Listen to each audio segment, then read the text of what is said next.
graduated from Rowan University in the spring of 2022 with a sports communication and media degree. I got to actually call minor league baseball and G League basketball games while I was in school. And then I graduated, and as soon as I graduated, I went to NFL Films in Mount Laurel, New Jersey. And as much as I loved that experience, I miss putting on the headsets. I decided, you know what, talk is cheap.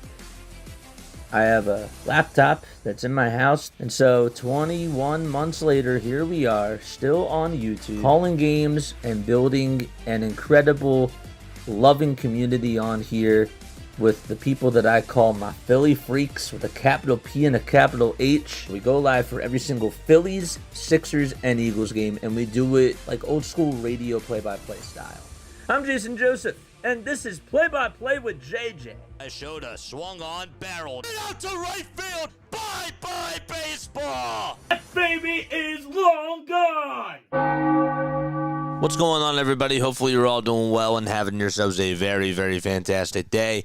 My name is Jason Joseph. This is Play-by-Play with JJ. Hit that thumbs up button, hit that subscribe button as well, and turn on the notification bell icons too, and that way you will know when we do go live. Didn't really think this out. Probably should not have worn the sweater today as we go on into the Sixers game, but I was really cold, and I just wanted to throw something on. But in regards to tonight's game, look, okay, Paul George is back. I did not see him on the injury report as of 2 minutes ago. Adem Bona is also going to be back in this game too. As far as tonight's game goes, they're taking on the Brooklyn Nets. Clearly, there's like no incentive for the Sixers with the NBA Cup group play tonight. They are 0-3, of course, in NBA Cup games right now. But you want to try to go out there and you want to get a win. You just want to feel good about your club, and it'd be really nice to see Tyrese Maxey go off and just take advantage of these bottom feeder teams. Okay, the Brooklyn Nets are just one of those teams where they just have not had any success at home. You don't want to give them their first win at home at the Barclays Center, and you just want to keep your foot on the gas pedal and just go out there and dominate. Okay, this is a young Brooklyn team that really doesn't have an identity. Michael Porter Jr. has been their number one guy, along with Cam Thomas, and clearly they're in rebuild mode, and that's the bottom line. So, anyhow. So yeah, that's pretty much what's going on tonight with the Philadelphia 76ers. I don't really have like too much else to say. I do want to hear what your final score predictions are down below, and I want to hear who your MVPs are tonight. I just really want to see Tyrese Maxey go off and get the Sixers like 35 points, get like 9 assists. It'd be really cool to see Jared McKean go out there and have himself quite a performance. I'd really like to see that too. I've been very impressed with what Jared McKean has been able to do over his last 4 games or so. It seems like the shots are starting to fall more. He's creating his own shots. His passing has been pretty good with the amount of time that he's been able to play. I still just want to see him play more and more minutes, but I know that that's probably going to take a little bit of time. I do wish that Nick Nurse would have him more in a point guard role, and I will continue to bang that drum because to me he's a point guard. He's not a shooting guard, but as long as he can make an impact out there somehow, some way, I think that would be a step in the right direction. So that's where I stand with the Philadelphia 76ers tonight. But again, let me know who your standout players are and what your final score predictions are for this game too. I think that the Sixers will win this game. They'll put up 110 points, but I think it's going to be close. I think that we're going to get a little bit annoyed with the offensive play calling at the end, especially during the third quarter. I think that the Sixers will try to jump out and build up a big lead, and then things are going to go south in the third quarter, but they are going to pull it out. I do think that they will get a win and that they will pull this out and let the Nets go 0-9 at the Barclays Center. So those are my thoughts on this game. Quentin Grimes, I also think, will be sort of a secret weapon in this game, if you will, or a dark horse as to somebody who does contribute. So that would be really cool too, just to see him go out there and give you a nice performance. All right, chat, how you guys doing? Let us know down below. Again, sorry if I don't really sound like myself, but man, we got to go out there and get a dub. I'm tired of all the losing, especially with after what happened today to the Eagles. That was not good. I mean, it was actually good to see the Flyers. It was good to see the Flyers take care of business in their shootout. They're now 5-0 in shootouts, but yeah. All right. So that's all I got. That's really all I got, man. That's it. What's up, Mark? Mark is here. What's going on, Mark? How are you? Bradley is also here. He says, hi. I'd honestly rather watch the Sixers and the Flyers than the Eagles right now, says David. Yeah, for sure. How could you be satisfied with everything that happened today? I'm really sorry I had to cut my post-game short. I was going to do phone calls, but I had to get off. Unfortunately, I had to get off. I had to cut it short. I was going to get some food, but I wanted to take some calls, but unfortunately I couldn't. So maybe I'll make it up and we'll have something tomorrow or something. But yeah, that was bad. But I'm not going to be talking about the Eagles during this. I'm going to try to focus more on the Sixers. Flyers won. Maybe the Sixers can win to make me feel better. I feel you, man. Flyers in Georgia made my day. What's up, Scott? How are you? Steve just changed that hoodie. This is the only one that I had right now. So I hear you though. I said to be fair, you probably didn't hear it. I said to start off the monologue, I said, well, this is probably a bad look right now, but I was really cold. And so I had to throw this on. This was close to me, and it was starting to get cold in here, so, but I wasn't really thinking. What I could do is I could just, pull this down a little bit. All right, here we go. So for the 76ers tonight, as we take a look at their starting lineup, we'll actually talk about the Nets first. They will have Terrence Mann as the point guard, Igor Demian at shooting guard, Zaire Williams at small forward, Noah Clowney at power forward, and Nick Claxton at center. And then for the 76ers, they will have Quentin Grimes, Tyrese Maxey, Dominic Barlow, Paul George, and Andre Drummond out there as their starting five. The good news is that Adem Bona and Paul George are back for the Philadelphia 76ers. And so we're ready to get things started. Sixers are in their white and blue uniforms. And so Drummond tips it off, and it'll go on out of bounds. It'll be Brooklyn ball as they're in their black and white unis tonight. Yes. Sixers 120, Nets 90. I would like this. If we lose tonight, I might actually lose hopes as Bradley. I hope we don't lose, man. I really hope not. Here's a catch-and-shoot three by Claxton, and Claxton can't knock that one down. It was on the near corner. So the Sixers have the rock as they maneuver from left to right. And it's good to see Paul George back out there, but as he almost lost the ball, he picked up his dribble, finds Andre Drummond rolling towards the rim, and now Barlow cuts to the basket. And a little tic-tac-toe play for Philadelphia as Dominic Barlow gets over to the cup, and Andre Drummond gets the assist. 2-0 76ers. There's a shot that goes up, and that's denied and rejected by Andre Drummond. Good job by him to just get on over into the paint and swat that basketball away. Love that block. We got some new emotes, so make sure that you guys spam those down below. Alley-oop pass that's denied by Drummond, and it goes out of bounds. So Andre Drummond is doing a very good job getting physical down low. It was supposed to go to Nick Claxton, and well, It'll still be Brooklyn ball. They'll have to inbound it from the far sideline with 1.9 seconds left on the shot clock. Has to be a catch-and-shoot three. So Demon is going to inbound it, and he's looking to try to give it off to somebody. Here's Claxton for a three at the buzzer.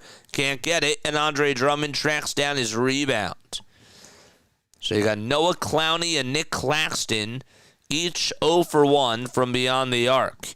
Here's Maxey on a drive to the basket. Tries to scoop and score, but it was too much as he tried to lay it in and hit the back iron, and it was rebounded by the Nets. Williams, Clowney, Claxton, Mann, and Demon all out there for the Nets. A missed three-point shot, and it's rebounded by Philadelphia. So the Nets could not capitalize. Barlow again cutting towards the basket. In and out it goes as he could not lay it up and in. Too strong off the glass. The Nets try to go coast to coast on the other side. Inside, outside, three-point shot off the mark. And Andre Drummond does corral the rebound, and he's fouled. It's a loose ball foul called on Nick Claxton. So Andre Drummond is playing very well so far. 2 rebounds, a couple of blocks, too. 1 assist. He's making some plays on the floor. That's just within the first 2 minutes. Who else is tuning on in? Bradley says Maxey's going to get 60 points. I don't care if the Sixers don't win a championship this year. I just want us to win tonight, says Bradley. Quentin Grimes gets a layup and ends up driving it himself. 4-0 76ers. So nice little bucket there by him. Claxton on the drive to the basket. Baby hook over Drummond. Got it. He created his own shot there and was just able to get inside the paint and hit a nice shot. Grimes on the step back, Jay. Can't get that one to go. It's tipped by Barlow and rebounded by Maxey. His three-point shot is off, and it goes off the hands. The rebound was going to go to Claxton, but it just bounced off of his hands and then off of Grimes' hands after that. They'll say that Grimes touched it last, and it's Brooklyn ball. Another NBA Cup game. This is the first one between the Sixers and the Nets. Claxton on a drive to the basket. Alley-oop pass denied again. That was Paul George getting into the way as he swatted it away. George for three, being rewarded. Can't hit it from the far corner, and it's rebounded by Claxton. Outlet pass over to Clowney, and Clowney's two-point shot's no good. Sixers on a fast break themselves. George puts it up and puts it in. Tyrese Maxey with the assist off of the Dominic Barlow hockey assist. As Barlow got the rebound out in transition, found Maxey on a fast break, and then Paul George cut to the basket. Sixers get the ball back off of a missed shot by Zaire Williams. Williams now intercepts the bad pass from Tyrese Maxey, and he's going to solo it himself. Nobody was on him. It's now 6-4. Philadelphia only up by 2. Who else is tuning on here? All right, bet. Let's win this game. What's up, Nick? How are you, man? Shout out to you. Here's a catch-and-shoot three by Drummond. Hits it from the far corner. 9-4. Philadelphia in the driver's seat so far. Another catch-and-shoot three. That's up, and that is good. I believe that was Noah Clowney on the catch-and-shoot from 27 feet. This guy is just getting some space, and he's not afraid to shoot the three, averaging about 12 points per game this year, along with 3.5 rebounds. Maxey steps back over Clowney and hits a foul line J in his face. And swishes it to give the Sixers a 4-point lead now. Noah Clowney's 6 feet 10 inches tall, just 21 years old, 210 pounds, went to Alabama College, and was the first-round draft pick of the 2023 draft by Brooklyn. Claxton gets a dunk on the other side as Clowney, or Mann that is, got the assist. So both teams exchanging buckets, and Maxey goes up with a layup inside. Right-handed finish is good by Tyrese Maxey, and Maxey on the board with now 4 points in this game. There's some contact from Barlow as I believe that he fouled Claxton, and the Nets are going to call a timeout here. So the Sixers do lead it by 4. It's been an up-and-down game between the both of these teams. They're exchanging shots on both sides, and they'll be back in just a little bit. How'd your Thanksgiving go, JJ? It was really good. I had a very nice Thanksgiving. I got to spend some time with the family, and it was great. It was really awesome. How about you guys? How about you all? Let us know how your Thanksgiving was. We heard some stories before when we were doing the Eagles game, but I'd like to hear how everybody's Thanksgiving was. For those of you that didn't answer, Colton is here. What's up, Colton?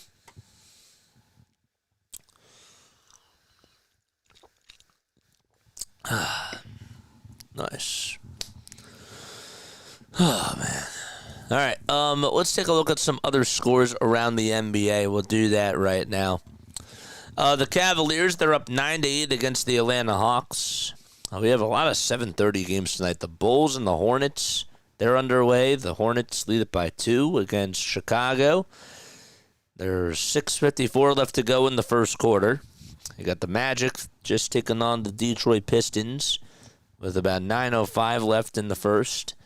And then the Pacers are 2-16 on the season, and they are facing the Washington Wizards, who are 2-15. 11-7 is the score at the Gainbridge Fieldhouse. And you got Bucks and Knicks also playing against each other.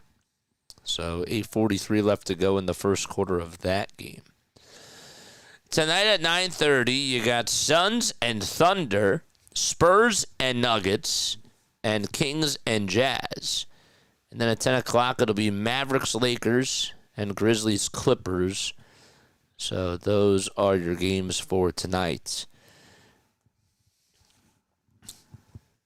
My Thanksgiving was great. I want some football. Yeah, nice. Thanksgiving is such a great holiday, man. I have a lot to be thankful for. I didn't post in the community tab. I didn't really know who would read it, but I know, and it might sound cliche. I'm grateful for y'all. I really am. Very grateful for you guys.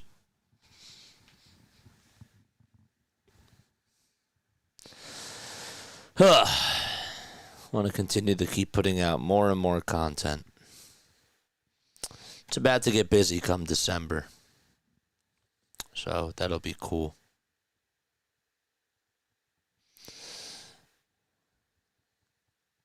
Wow. All right.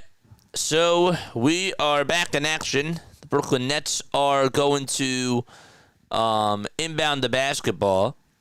It looks like it'll go over to Claxton. Claxton back over to Igor.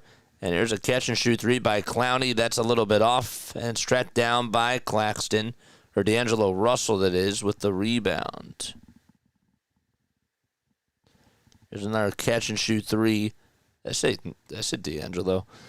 Sorry about that. The catch-and-shoot 3 was off the mark. It's now 13-9. And the Sixers have the ball. George on the drive to the basket, looking to kick it out to Barlow, but it was deflected off of the hands of Demon. And if I'm saying these names wrong, please make sure that you guys correct me on that. Feel free to do so.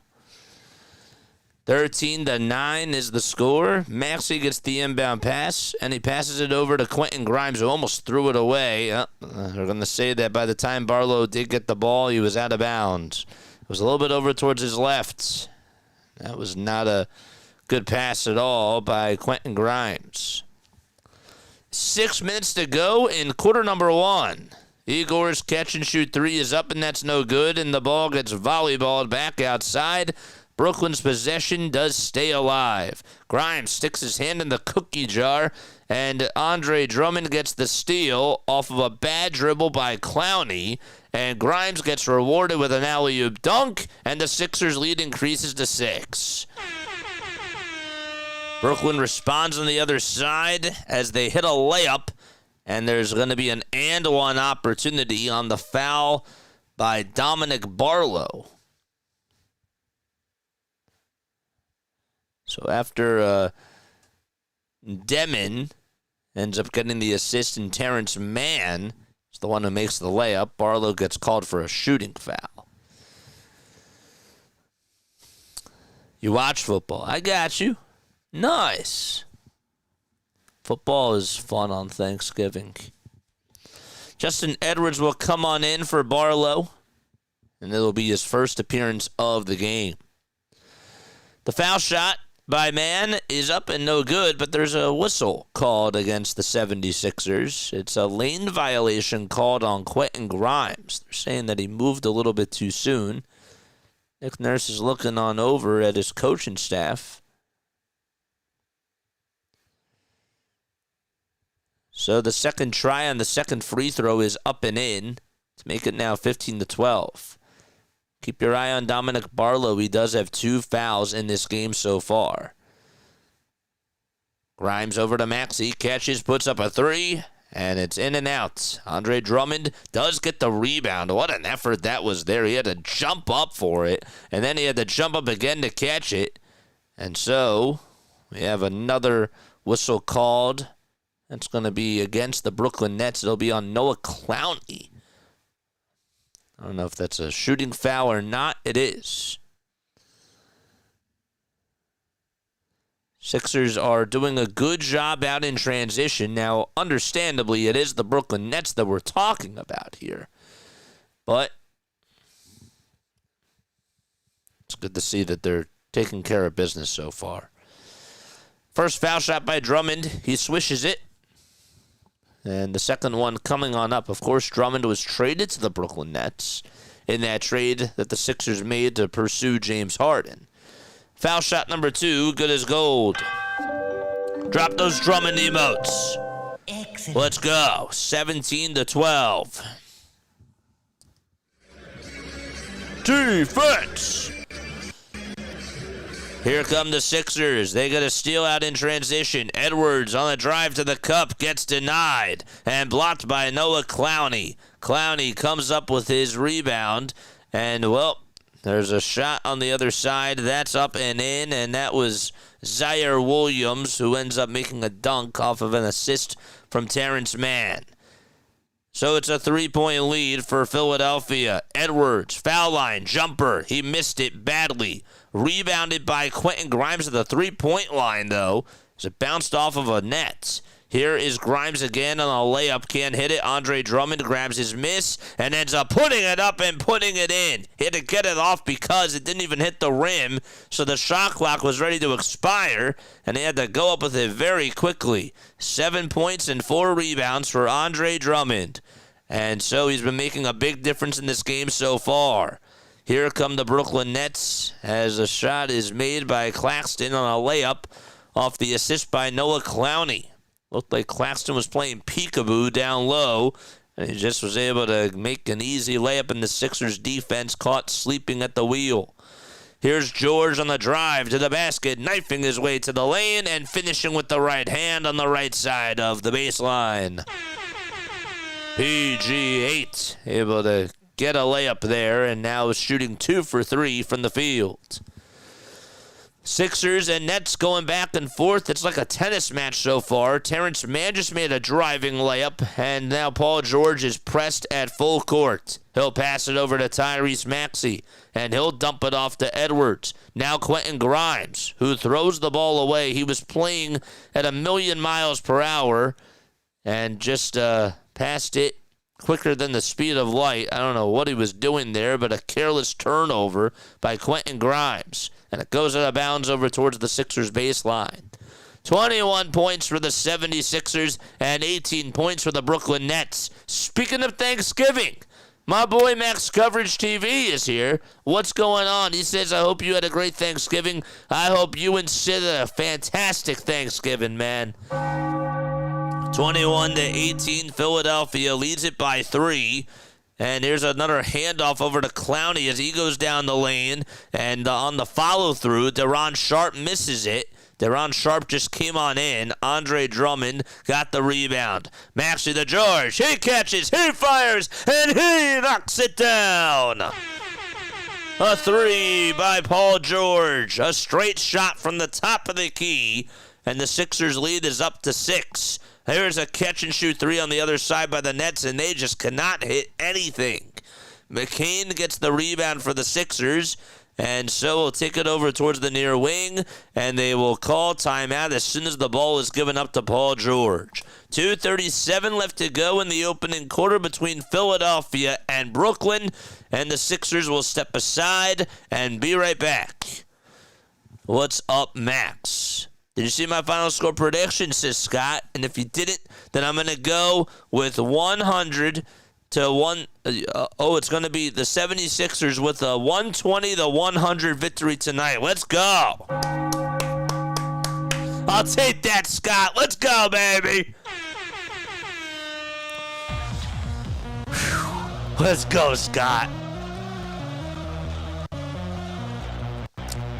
By the way, guys, make sure that you go subscribe to Max Coverage TV. He covers the Rockets. He covers the New York Yankees. And he also does a great job, too, with all his NFL content and his baseball content. You should definitely go check him out. He also has been doing other basketball games, too. I've been having a good time just tuning on in. Sometimes I don't even go on there to say hi. I'll literally just have him on in the background. Let's go, baby. Oh my gosh, I cracked the code. PG doesn't play against good teams. He only plays against bad teams. I cracked the code. You did, baby. You cracked it. Oh, man. Yes.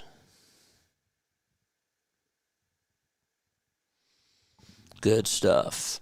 What's up, Max? We need 40 more subs for us to get to 82 hundo. 82 hundo. 40 more.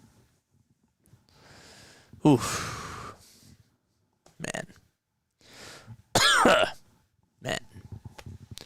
2:37 left to go in the opening quarter between the 76ers and the Brooklyn Nets. Look at the pattern. Out for the Raptors, play against the Bucks. Out for the Magic, play against the Nets. I mean, this first game back was against the Clippers, too. I don't know. I don't know what's going on. But all I do know is that I'd like to see Paul George and Tyrese Maxey get more reps. Stop it with the rest and get the reps. Reps over rest. That's where I stand.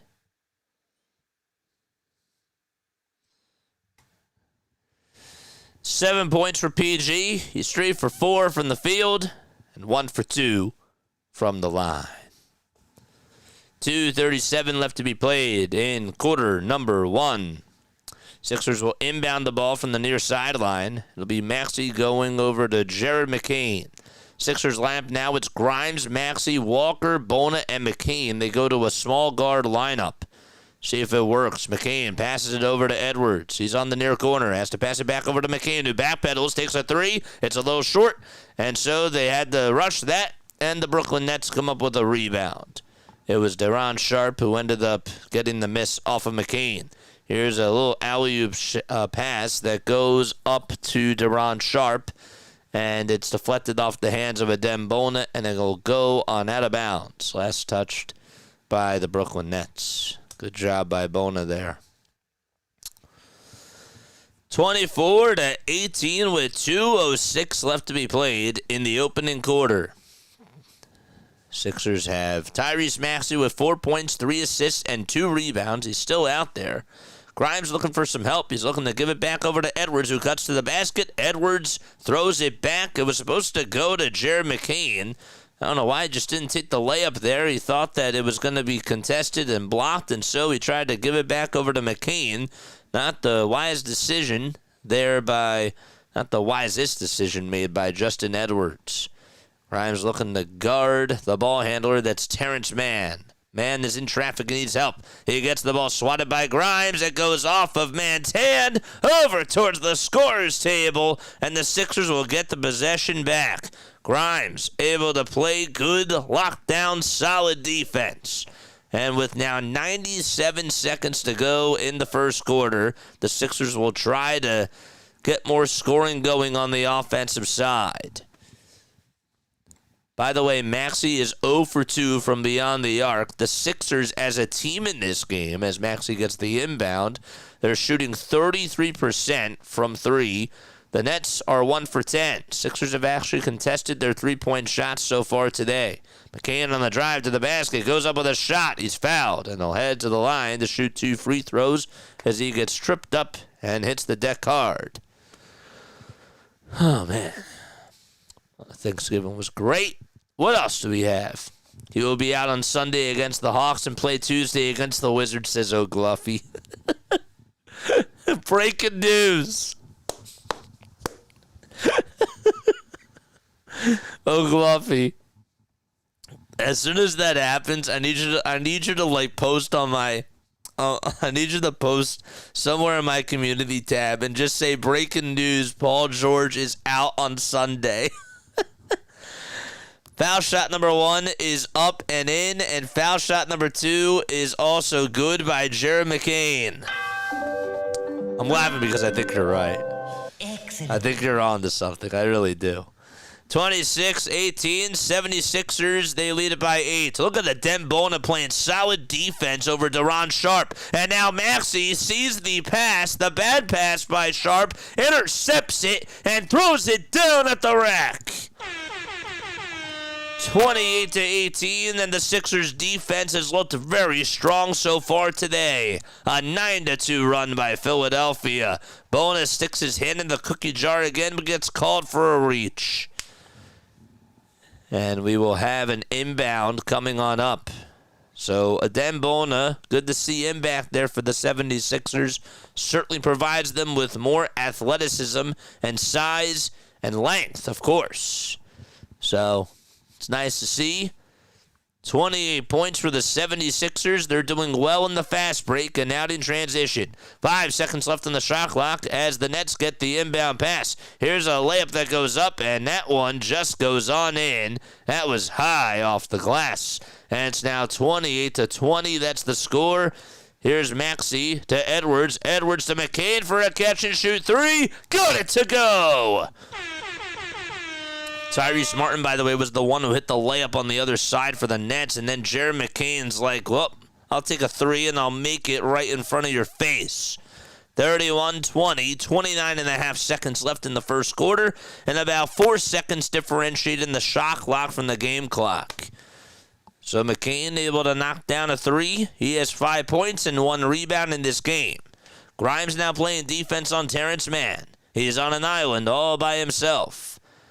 Man, looking to dribble around the perimeter, and now kicks it out, and another catch-and-shoot 3 by Deron Sharp. Splash over on the near corner. 4 seconds left as the shot clock's unplugged. McCain catches. He fires it up, and he airballs it. A hand was in his face. That was Tyrese Martin's hand. He thought maybe he was going to get a shooting foul there.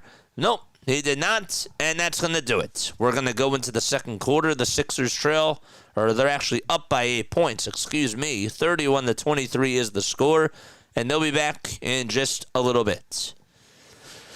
We need a 50-plus quarter to redeem themselves.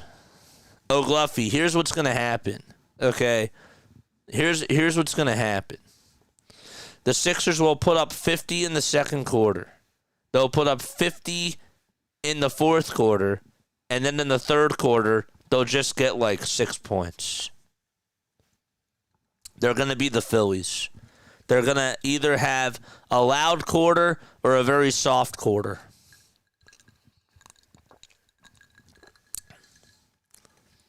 They're going to be Mr. Inconsistent. Daver's here. What's up? He says, hi, JJ. Let's go 76ers. Thanks so much for stopping by, man. Hopefully you had a nice and very relaxing Thanksgiving with family and friends. I'm very happy to see you on here. I really am. By the way, the Nets money line tonight is at plus 400 right now as we speak. And for the 76ers, they're at minus 650. So Vegas obviously favoring the 76ers over the Brooklyn Nets. Anybody else want to give their final score predictions down below? For those of you that have not communicated what they are. I've been very happy with Paul George so far. 7 points, 1 for 2. He's shooting from beyond the arc. He does have a steal. The Sixers defense, actually, I thought, played really strong in that first quarter. Oh, but JJ, they're going up against the Brooklyn Nets. I hear you. And that's valid. Yes. But Adembona being back definitely gives them a lot more versatility. He had that one possession, too, where he was just sticking his hand all into Tyrese Martin's grill. Was it Tyrese Martin or was it Terrence? No, it was Terrence Mann. And then Mann was forced to make a bad pass, and Tyrese Maxey got the steal. Did. In the third quarter, we're only going to get 6, and we're going to give up 75 points to Zogluffy. They're going to go on a 75-6 run.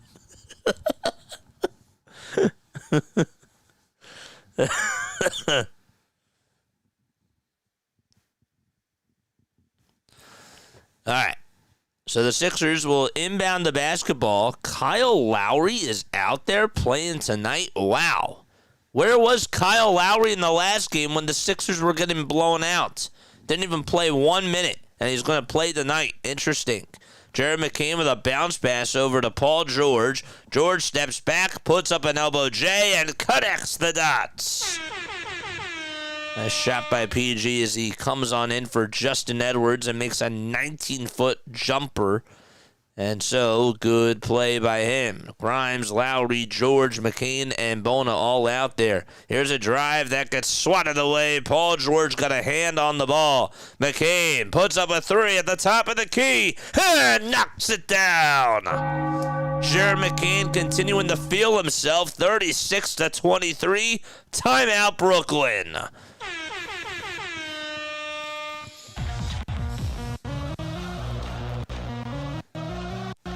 You know what they say, good defense leads to easy offense. And the Sixers get a nice possession there and increase their lead to 13.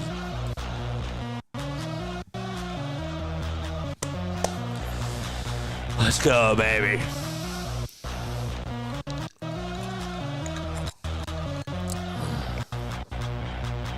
Love it.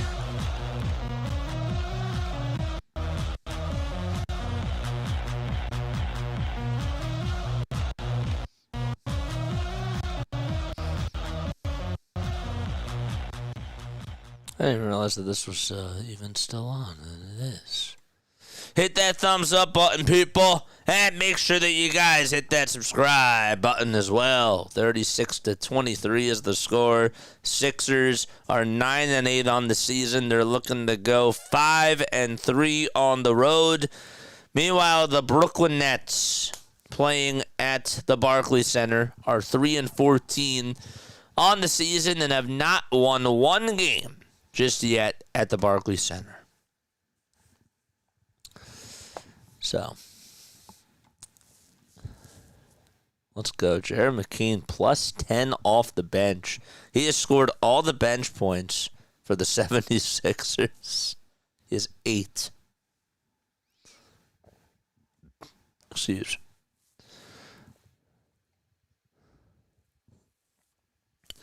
Leading the way for the Nets, they got Nick Claxton with 6 points.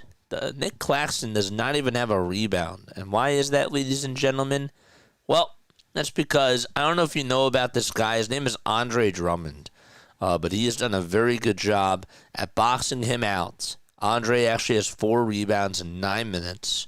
Adembona, 3 minutes for him off the bench. He's a +7.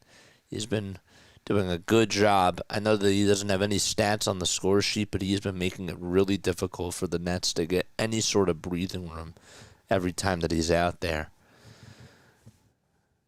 he's been out there today. Oh, sorry, I had to let out this little yawn here. On top of the key 3 by Jared McCain.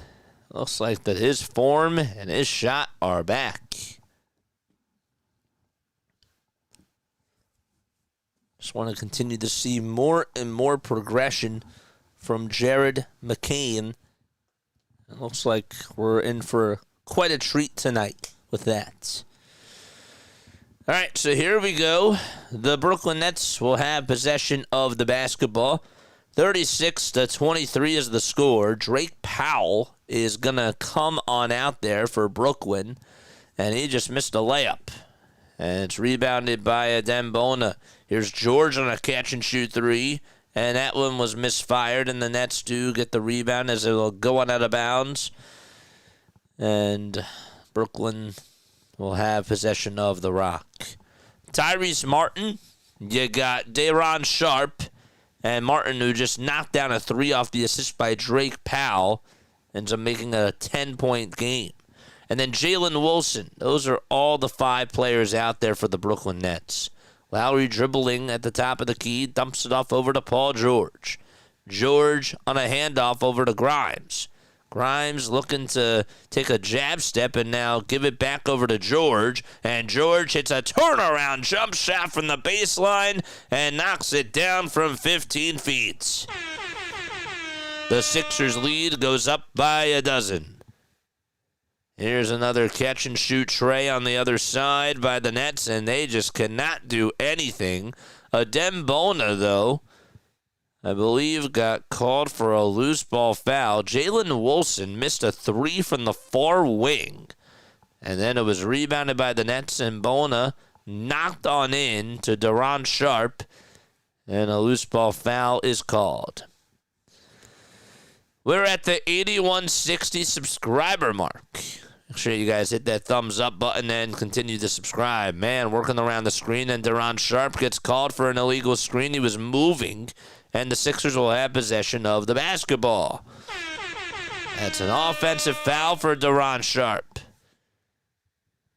It's hard to believe, but Daron is now 24 years old. He was on the Long Island Nets back during the 2021 season. Got to see him play a lot. That was cool. It's during 2021-2022. At the time he was just 19, 20 years old. Bona kicks it out to Grimes. He catches. He puts up a 3. And that's way too strong on the far side. Nets rebound. Martin, wanting the dribble against Quentin Grimes, works around the screen, takes it all the way towards down the lane, and puts up a layup with the left hand, and gets it to go. Tyrese Martin providing all the dance moves that he can to keep Brooklyn alive in this first half. Lowry to McCain. McCain in the lane. Kicks it out to Grimes, and his straight-on 3 is no good. He grabs the rebound at the foul line extended and ends up providing a bounce pass to Dembona, who throws it down. It's a slam dunk for him.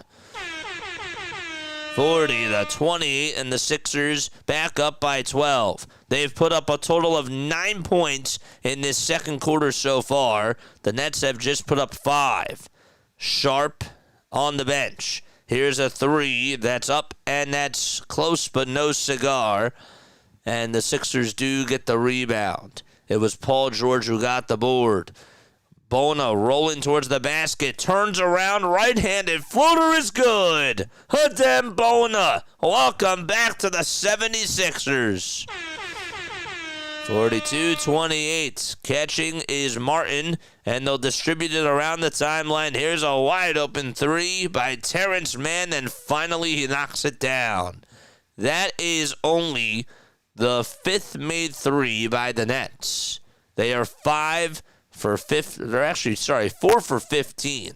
I miscalculated that. McCain puts up a 3. He airballs it. Bona gets the rebound and ends up turning the loose change into something good and turns the light switch on. So he just made a layup. It's 44-31. It's been all Sixers here in this first half, and there'll be another timeout. called by the Brooklyn Nets, and the Sixers will step aside. So will we. Don't go anywhere.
All right, so here we go. 8 minutes left to be played in this second quarter. And the Brooklyn Nets will inbound the basketball. Williams, Clowney, Claxton, Demon, and Martin are in there for Brooklyn. PG, Drummond, Grimes, Lowry, and McCain for Philadelphia. Grimes sticks his hand in the cookie jar and provides a steal. It was actually Jerry McCain who got the steal, but Grimes forced it, and then Grimes ends up making a dunk, and Jerry McCain says, "Here you go, big fella," and he throws it down. An 8-3 run over the last 100 seconds or so for the 76ers. Here's Paul George on the block off of a shot by Noah Clowney. Tried to block a layup. George puts up a three and cashes in. Paul George playing spectacular defense and knocking down shots on offense. 14 points for PG8, and he is 6 for 8 from field goal range today. We got Andre Drummond down as a floater was up and it was no good. And Drummond is grabbing onto that knee. Timeout taken by the 76ers. Oh, no, that's not good. As soon as Bona comes back, Andre Drummond now gets hurt. He's sitting up. He's grabbing on. It looks like, and again, I'm just seeing this from the monitor here. He's grabbing onto that right knee. What ended up happening? Did he land awkwardly as he tried to rebound the ball? Yeah. He did. Did he maybe bang knees with Kyle Lowry? I didn't see that. McCain and Maxey are signaling for the trainer to come on out. Or for the stretcher to come or something. I don't know. But, man, prayers in the chat for Andre Drummond because that is the last thing that you need. Gosh. Why can't we just have nice things? Oh, boy. Hit that thumbs up button. Subscribe to the channel. We appreciate each and every one of you for being on. He's being helped to the locker room right now, says Kai Carlin. Gosh, Andre Drummond just went down all of a sudden. He's being helped to the locker room. Looked like a right leg thing, but I couldn't quite tell from across the courts, as Adam Aronson. Sixers Adam, of course, does a very good job covering the team. I'm going to call it a leg injury, being helped to the locker room. And then Bona will come back on in. Paul George will also check out, and so will Quentin Grimes. Tyrese Maxey will also step on in. That did not look good for Andre Drummond. Hopefully he is okay. Dominic Barlow also will check on in for the 76ers too. Lowry looking to hand it off over to Maxey. Maxey dribbling with the left hand, swings it over to Lowry. Lowry back to Barlow, and Barlow fumbles the ball. Tyrese Martin gets the steal. Martin down low over to Claxton. They'll reset at the top of the key. Here's Martin again. Clowney's catch and shoot tray is off the mark, and he can't knock that one down from the near corner. Maxey rebound. Outlet pass to McCain. McCain puts it up with the left hand and finishes through traffic. 51-33. Gordamine throws the ball towards the left side. Martin's three-point shot is off the mark, and Barlow catches his miss. Here's Lowry again to Maxey. Maxey with some space and knocks it down from the logo. The lead increases to 21. The Sixers on a 23-10 scoring run against the Brooklyn Nets, who have just looked out of sorts so far today. Clowney on the near wing, takes it downhill, puts up a shot, and a foul called on Dominic Barlow. And we will have some free throws coming on up as he made contact with that left shooting hand. So they're showing Andre Drummond being put into the wheelchair as he's going to be wheeled back into the tunnel.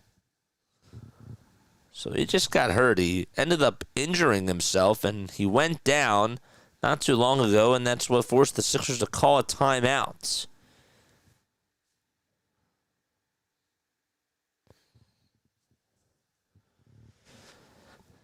It's weird, man. As soon as Bona comes back,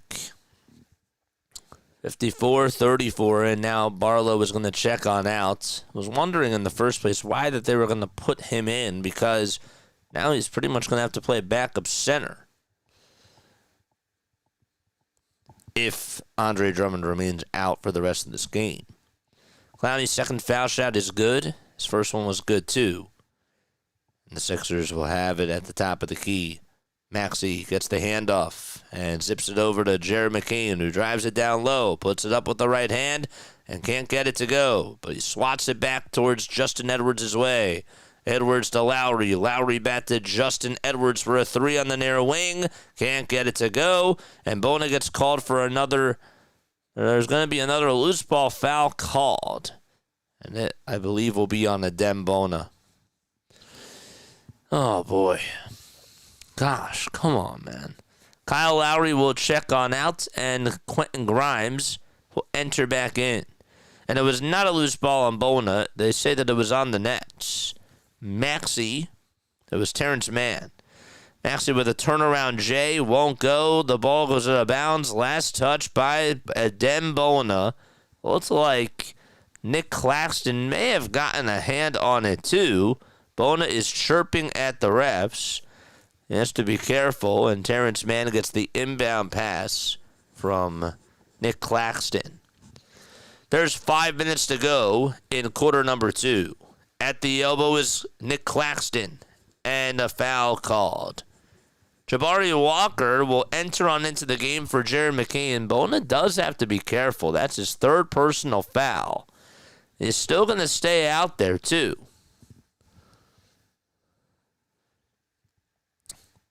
54 points for the 76ers. And again, Bona has 3 fouls. And there's going to be a late substitution. Janai Broom will have to come on in for a Dembona. They're a little bit desperate. That's what it tells me. With Dembona and Dominic Barlow both in foul trouble, Janai Broom has to come on in. There's a shot that goes up and a foul called. And guess who it's on? Janai Broom, who just came on in. That was Nick Claxton. Tell you, Claxton's probably, and I hate to be this guy, but with the way that Janai Broom has played this year, you would think that Nick Claxton is probably out for some blood. First foul shot is up, and Claxton gets the friendly roll. Scott's here. What's up, Scott?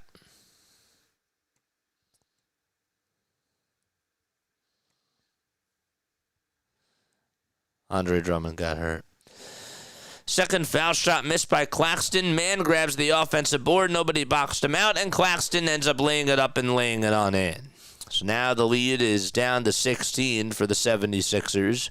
Grimes over on the outside, steps back, launches a three on the far wing. It's a little bit short. Walker rebound, puts it up and puts it in. I don't know how he got that off. There were about 3 Nets players right by him, and he still was able to get it off and get some space, and there was no foul called there either. That's crazy.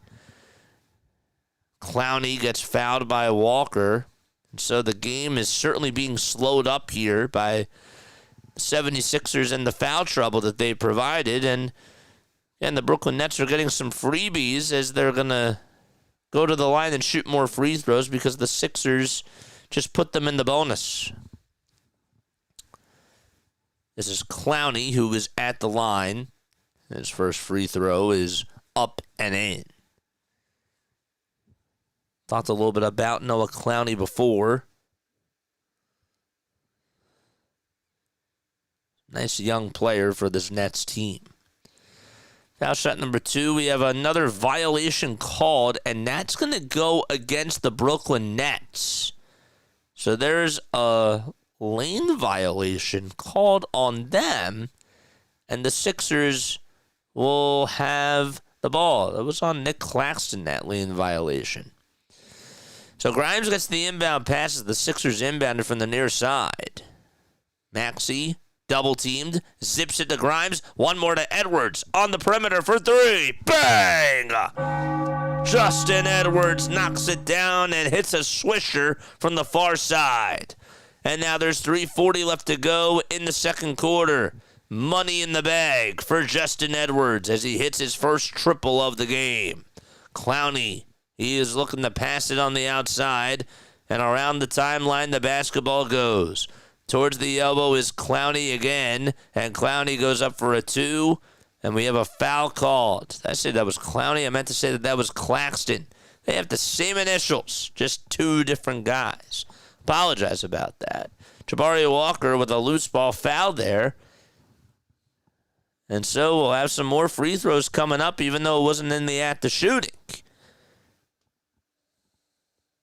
So Clowney is Terrence Mann is the one who was fouled on the loose ball foul, so he's at the line. And Mann puts up the first free throw, and it's good. The second one is good as well by the former Clipper.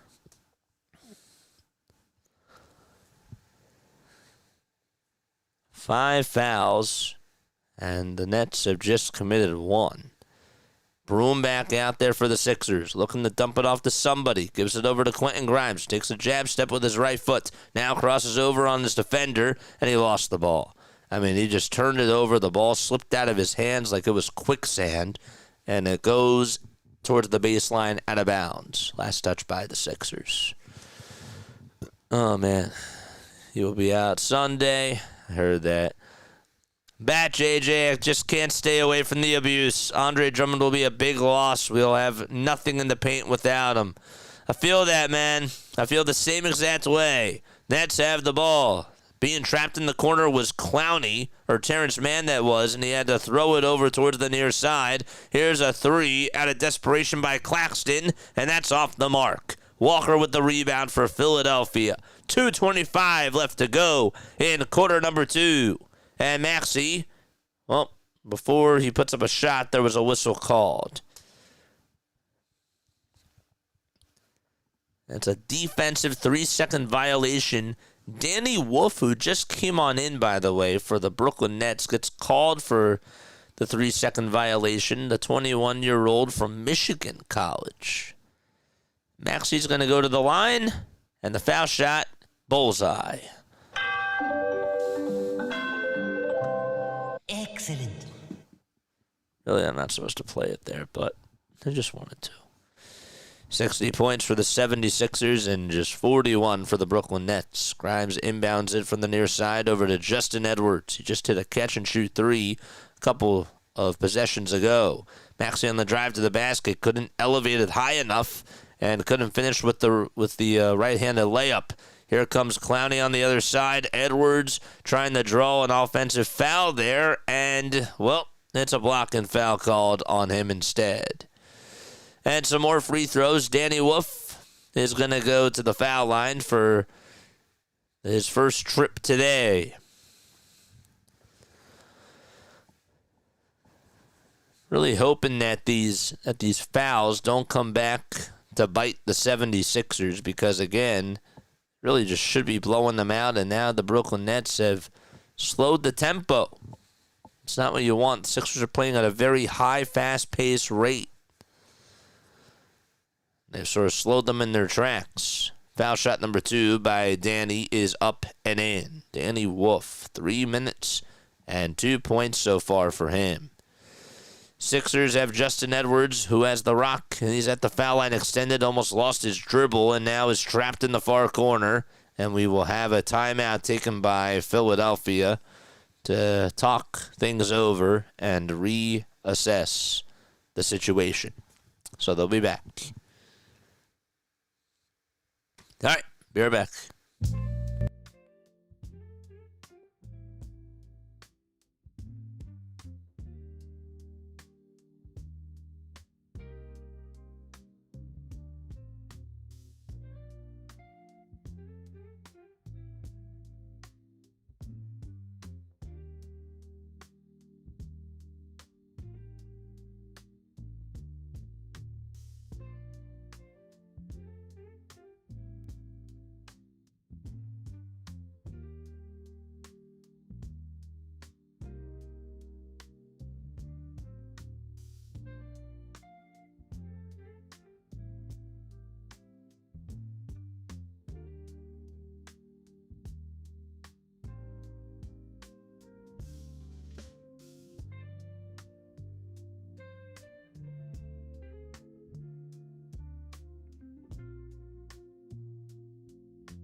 Sixers inbounded with Tyrese Maxey, who gives it to Janai Broom. He says, go to work, young fella. Broom steps back, puts up a 2, but he's fouled. There are about 4.4 seconds left on the shot clock, and Janai is going to go over to the line. Janai was their second-round draft pick last year. He will shoot a pair of foul shots. 23 years old. Went to Auburn, played center there. He's from Plant City, Florida. The first free throw is good to make it now 61-43. He'll be 24 come next July. Foul shot number 2 by Broom. It's good. Excellent. There we go. 62 points for the 76ers and 43 for the Brooklyn Nets. Here comes Claxton down the lane. Gets it swatted away, and it'll go on out of bounds. But they're going to say a foul was called on Maxey, so they're going to wave up the block. And Claxton will go to the line for 2 more free throws. And yet another foul on the 76ers.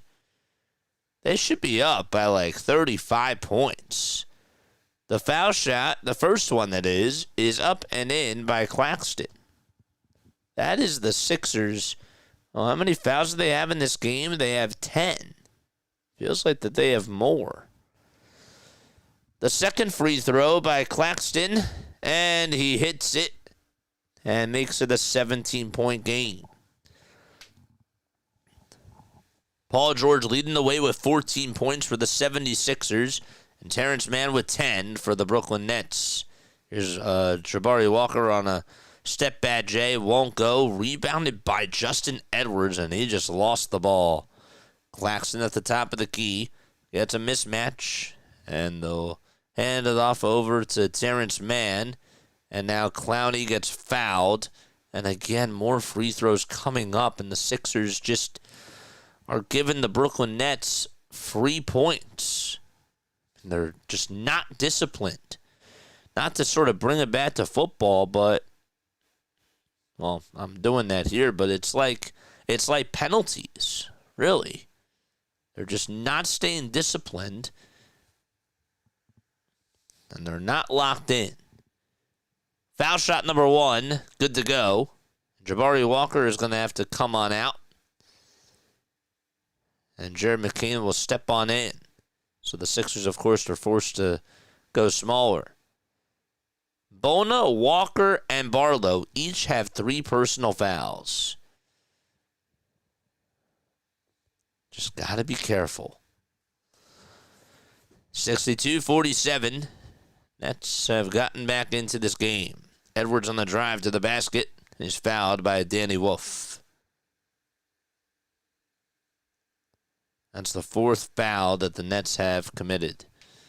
Edwards could have taken the foul line jumper if he wanted to, because again he had space, but decided to be a little bit aggressive.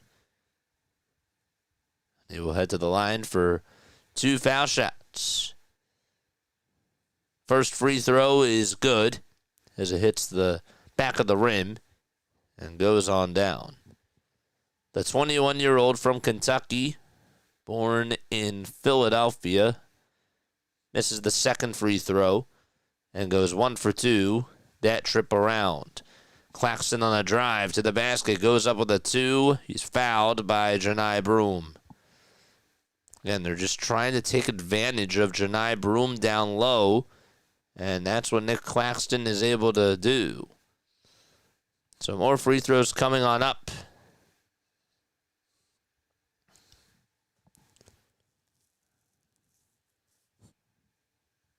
During the last 4 possessions, the Nets have drawn fouls on each straight possession. So over their last 4 possessions that they've had, it's crazy.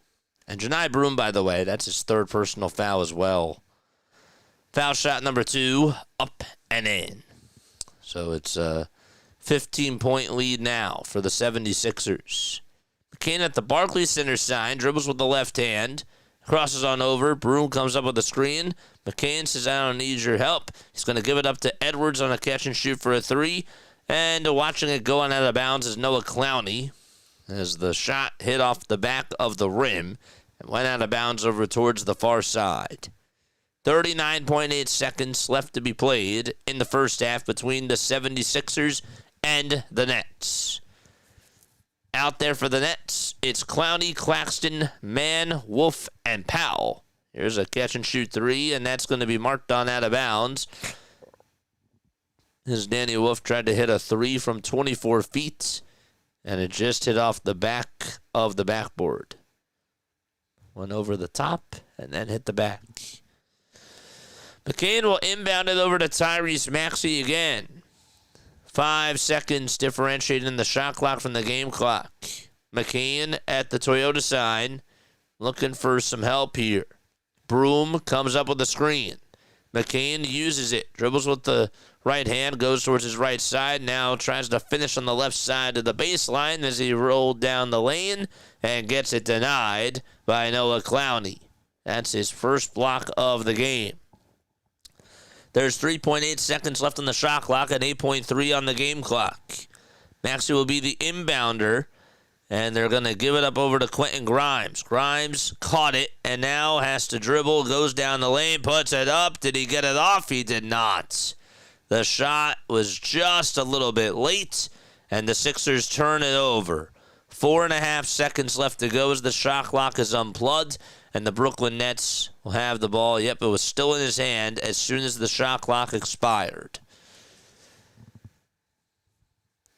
So there's another turnover by the 76ers. Grimes guarding the inbound pass. It's Clowney who has the ball. Now over to Terrence Mann, and Mann's left elbow jumper is a little bit short. We're going to go into halftime. Sixers lead is 15 against the Brooklyn Nets. We'll step aside, give us about 2-3 minutes or so, and we'll have a little halftime show, so make sure that you don't go anywhere and stay tuned.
All right, so as we are in halftime, the Philadelphia 76ers do lead it by a score of 63-48 against the Brooklyn Nets. So they are up by 15 points.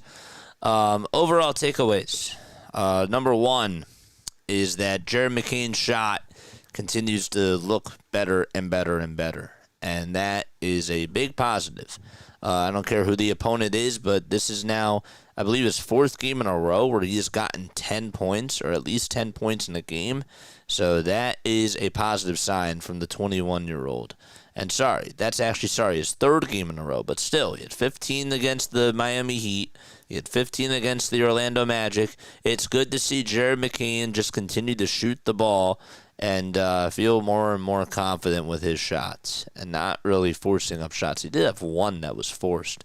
That sort of annoyed me a little bit, but I've been very impressed with what he's been able to do. Very worried about Andre Drummond. That really sucked, right? You just got a Dembona back, and now guys are starting to get into foul trouble because Andre Drummond is not out there. And Andre Drummond is not a starting center. He's a backup center. He's a very solid backup center, though, and he gives you size. And he's been rebounding the ball very well for you. And the fact that he got wheelchaired into the locker room, I don't think that anybody wants to see that. I think that that's one of the last things that the Sixers could have hoped for.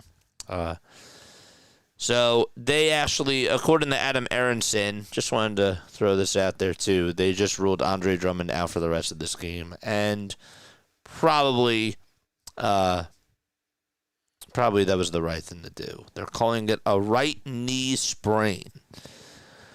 It did not look good. And that is a problem.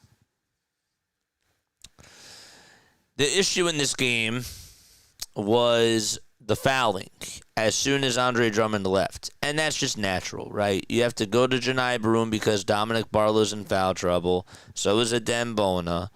And this, to me, is what happens when these guys don't get enough playing time. Now, Dembona was hurt before, and he wasn't really doing as good of a job.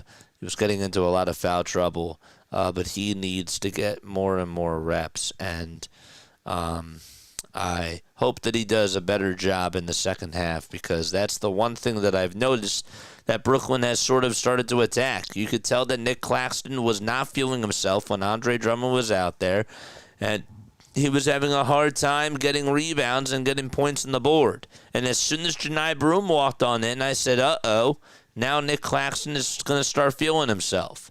And what do you know? Now he has 12 points, he has 3 rebounds, and 1 turnover in the game. And all those points, maybe besides 2, I believe that it was, 10 of his points came off of Janai Broom because he was going to the foul line a little bit more, and that's just what ended up happening. 4 for 6 he is from the foul line. 6 times he's been 3 trips overall, and that's just not what you want. So hopefully the Sixers can try to solve that. I know that they don't have the size, but if they could do a better job dealing with that, that would be really nice. Paul George has looked pretty good too.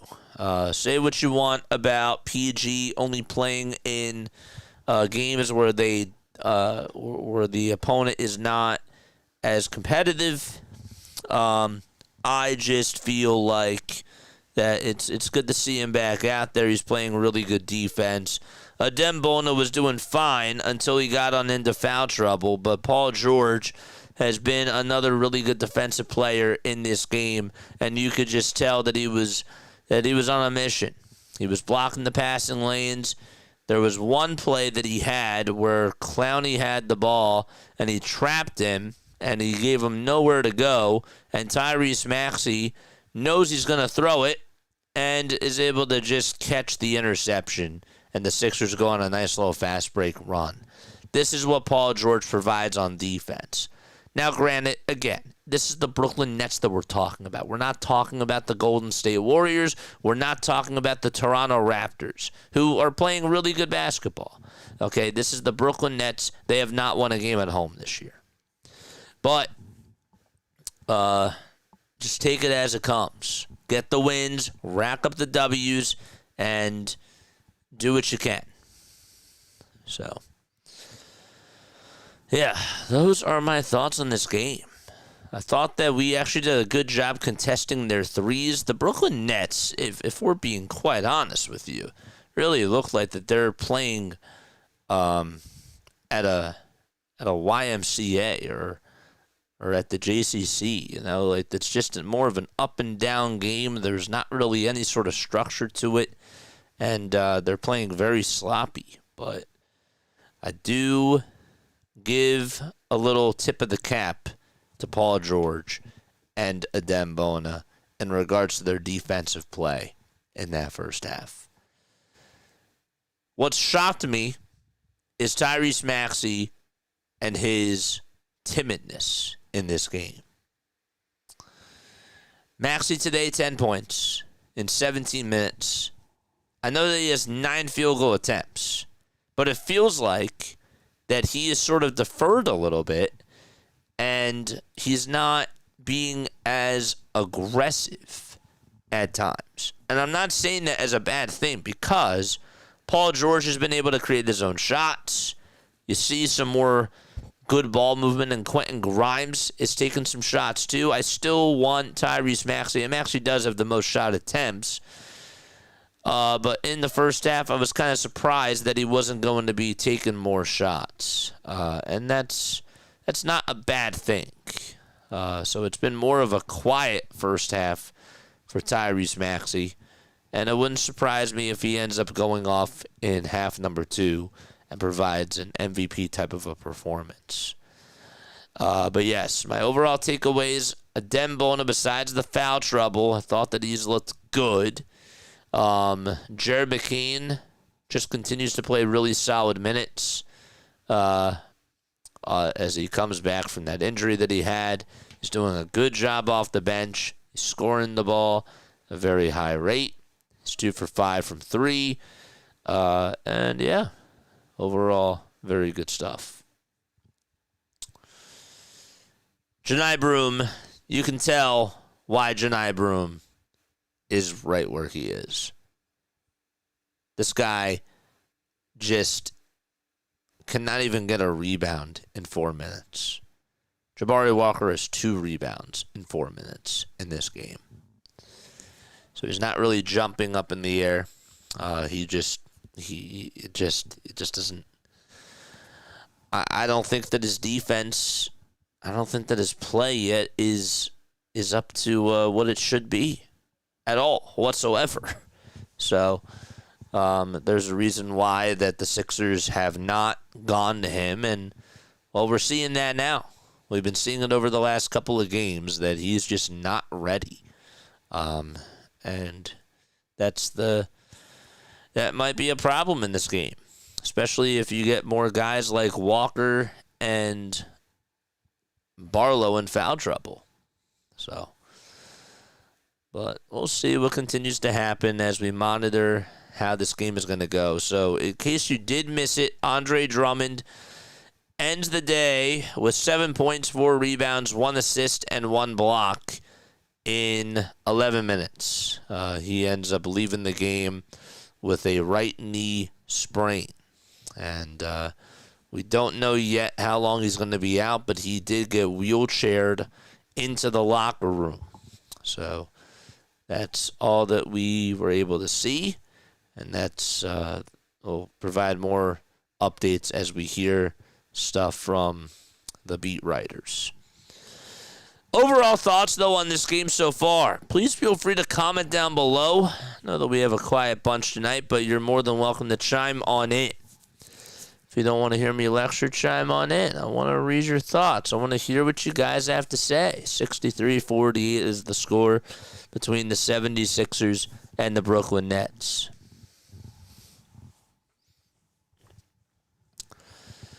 Oh, boy. Sixers did put up 32 points in the second quarter. They also had 31 in the first. The biggest surprise to me for the Brooklyn Nets, I know that Michael Porter's not playing tonight, and neither is Cam Thomas.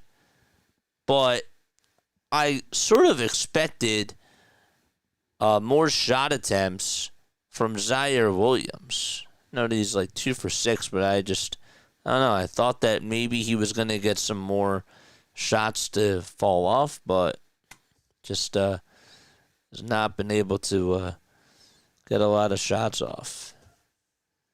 Sixers open the second half with Maxey, Grimes, George, Barlow, and Bona. So they're going to go to a quote-unquote too big lineup. And what I mean by too big is with the way that this game has gone without Andre Drummond. Yeah. 15-point lead now. How long before Brooklyn whittles it down? I don't know.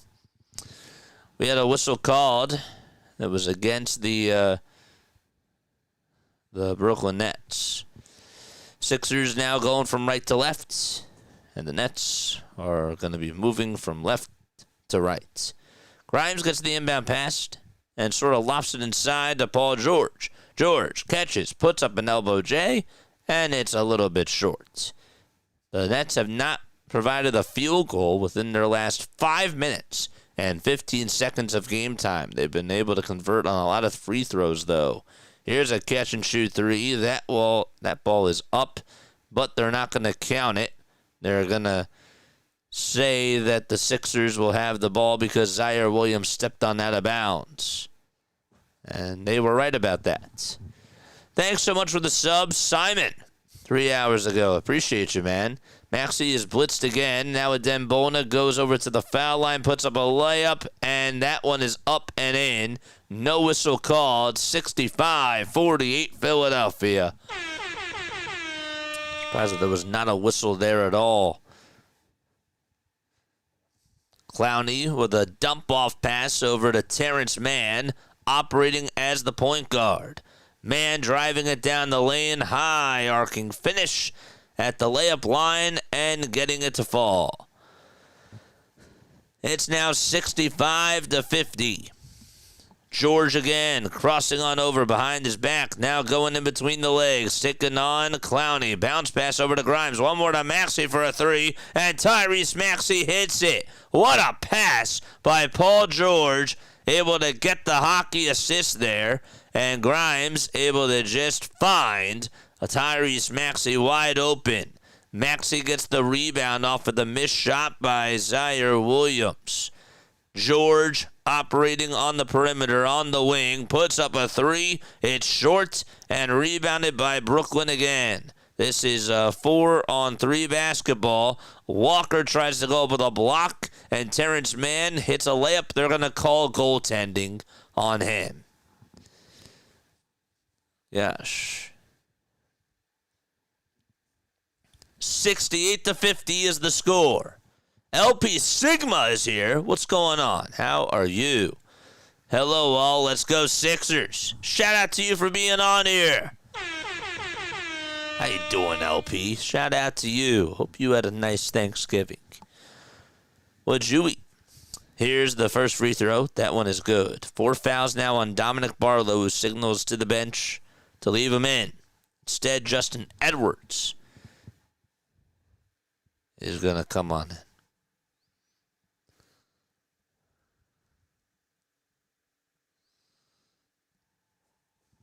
Didn't want to come out. 68-51. Foul shot number 2. The basketball gods say no, and Paul George comes up with the rebound off of Clowney's miss. Grimes operating at the logo. Dribbles with the right hand, goes on the right side of the wing, and gives it back to Tyrese Maxey. Love to see Maxey be a little bit more aggressive. Maxey's floater is up, and he's fouled. Didn't hit the shot. It was a little bit short, but Maxey will head over to the foul line. They lose this game, and I cancel my NBA League Pass sub. I feel you. Do you watch other NBA games? That's the question. Because this not only affects you, or the Sixers, this affects the other games that you watch as well. Sorry, I got distracted. Maxey's first free throw is up and in. He swished it. The Sixers' lead increases to 18. Doing well. I ate everything. Hope your holiday was wonderful, says LP. It was. Happy to see you on here. Shout out to you. Foul shot number 2 by Maxey. That sound effect says it all. Excellent. 70-51, 9.5 minutes to go in quarter number 3. There's a bounce pass over to Igor Demian. And now over to Terrence Mann. Mann to Demian for a catch-and-shoot 3. And that one's short. That was on the near corner. It's tipped over to Terrence Mann again. Clowney back outside to Demian, who takes a side step and puts it up. Can't put it on in. And it'll be volleyball tipped into the hands of Tyrese Maxey. Maxey on a little give and go to Edwards for a 3, and that's way too strong. He chucked it up from the near wing, and it's rebounded by Clowney again. Or Claxton that time, I should say. Clowney outside over to Igor Demian, and Demian back over to Mann. And downhill to Claxton, and Claxton puts it up and tries to be aggressive, but Bona gets called for another foul. What's that? His 4th foul. Timeout taken by the 76ers with about 8:44 to go in the 3rd quarter. We'll see again if that was a foul. I believe that they're going to challenge this, and they will. Green light is going to come on. Yep. So they would challenge this call. Looked like on the replay that he got all ball there. So we'll step aside. We'll be right back.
So the Sixers actually just won a challenge. Nick Nurse challenged a play as to where Adem Bona was called for a foul.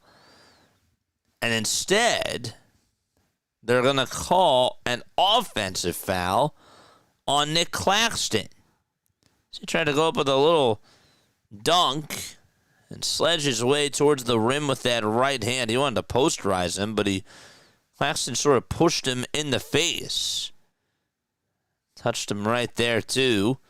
And that's an offensive foul on Nick Claxton. So that 4th foul does get erased by Adem Bona. And now Paul George will enter back on into the game. And he will inbound it over to Tyrese Maxey. Jay Decker says, I do, but I sub for the Sixers. Understood. 70-51. I want to hear about what you had. Maxey with a little give and go to Adem Bona, but he lost the ball, and it was intercepted by the Brooklyn Nets. It was Nick Claxton who caught the turnover there. Williams outside. Over to Terrence Mann again. Number 14 looking to try to pass it back over to Williams on the near corner. Williams dribbling with the left hand, takes it around the timeline, gives it back over to Igor Demeen. Demeen to Williams for a catch-and-shoot three, and he cashes it on in from the near side of the wing. So the Nets able to get a three-point shot. That is their fifth three that they have hit today. They are only shooting 22% from beyond the arc. Sixers not much better. They're at 35. Edwards on the drive to the basket, gets it rejected by Claxton. He tried to grab the miss and could not hang on to it. Should have just let it go. 7:48 left to be played in the third quarter, and the Sixers lead is dwindling down to 16. Wife and I had Hungry Man turkey dinners last night, and before you laugh, they were damn good. And so were the 6 brews to wash it down. Love it. I love it, man. Sixers do get a stop on defense. Paul George at the top of the key, crossing on over, taking it towards the foul line, and provides a bounce pass to Tyrese Maxey, who drives it inside the lane and floats it up and in for Philadelphia. And Tyrese Maxey now with 17 points, and we have a whistle called. That's going to go against Justin Edwards on the other side. 9 points for the Sixers to start off this third quarter. Edwards with his first personal foul. Oh, my gosh. Let's go 76ers, says Neil. What is up? In case you're just tuning on in, Edwards actually just provided a steal. Actually went off of his fingertips, and it was picked up by Paul George. Here's a three-pointer by Maxey. That one won't go. Williams grabs his long rebound. And now Igor Demeen will try to go coast to coast. He gets it denied by Bona. And Clowney goes up with a 2 and ends up making it. There was no foul called on him. He sort of just pushed Paul George to the ground. 72-56. We'll catch you up in just a little bit. George turns it over. It was supposed to go to Adem Bona, and Bona just was not in the position to catch that basketball underneath the basket. Wow. So more turnovers by the 76ers. 6:25 left to go in the third quarter. Igor Demeen back outside over to Nick Claxton, and Noah Clowney back out there too. Demeen working around the screen, puts up a 3 and knocks it down. No timeout taken by Nick Nurse just yet. Sixers do actually have 3 timeouts left. So just to sort of put that in perspective. Here's Grimes. Back over to Tyrese Maxey at the Brooklyn Nets logo. 5 seconds left on the shot clock. Now he has to pass it over to Edwards. One more to Grimes on a catch-and-shoot 3. Grimes can't hit that one. And Demeen gets the rebound. Outlet pass over to Noah Clowney again. Demeen steps back, launches a 3. And that one's too strong. Offensive board by the Brooklyn Nets. They're fighting off the glass. That was Terrence Mann that time. Mann goes up with a 2. And he is jumping up and down, thinking that he was blitzed and fouled by Tyrese Maxey. Speaking of Maxey, he steps back, launches a 3 at the top of the key, and that one's short. An 8-2 scoring run by the Brooklyn Nets as they have possession of the ball yet again. Mann gets his defender on a pump fake. Now drives it inside. And so a wide open 3 is up and in by Zaire Williams. And now it's a 10-point ball game. 72-62.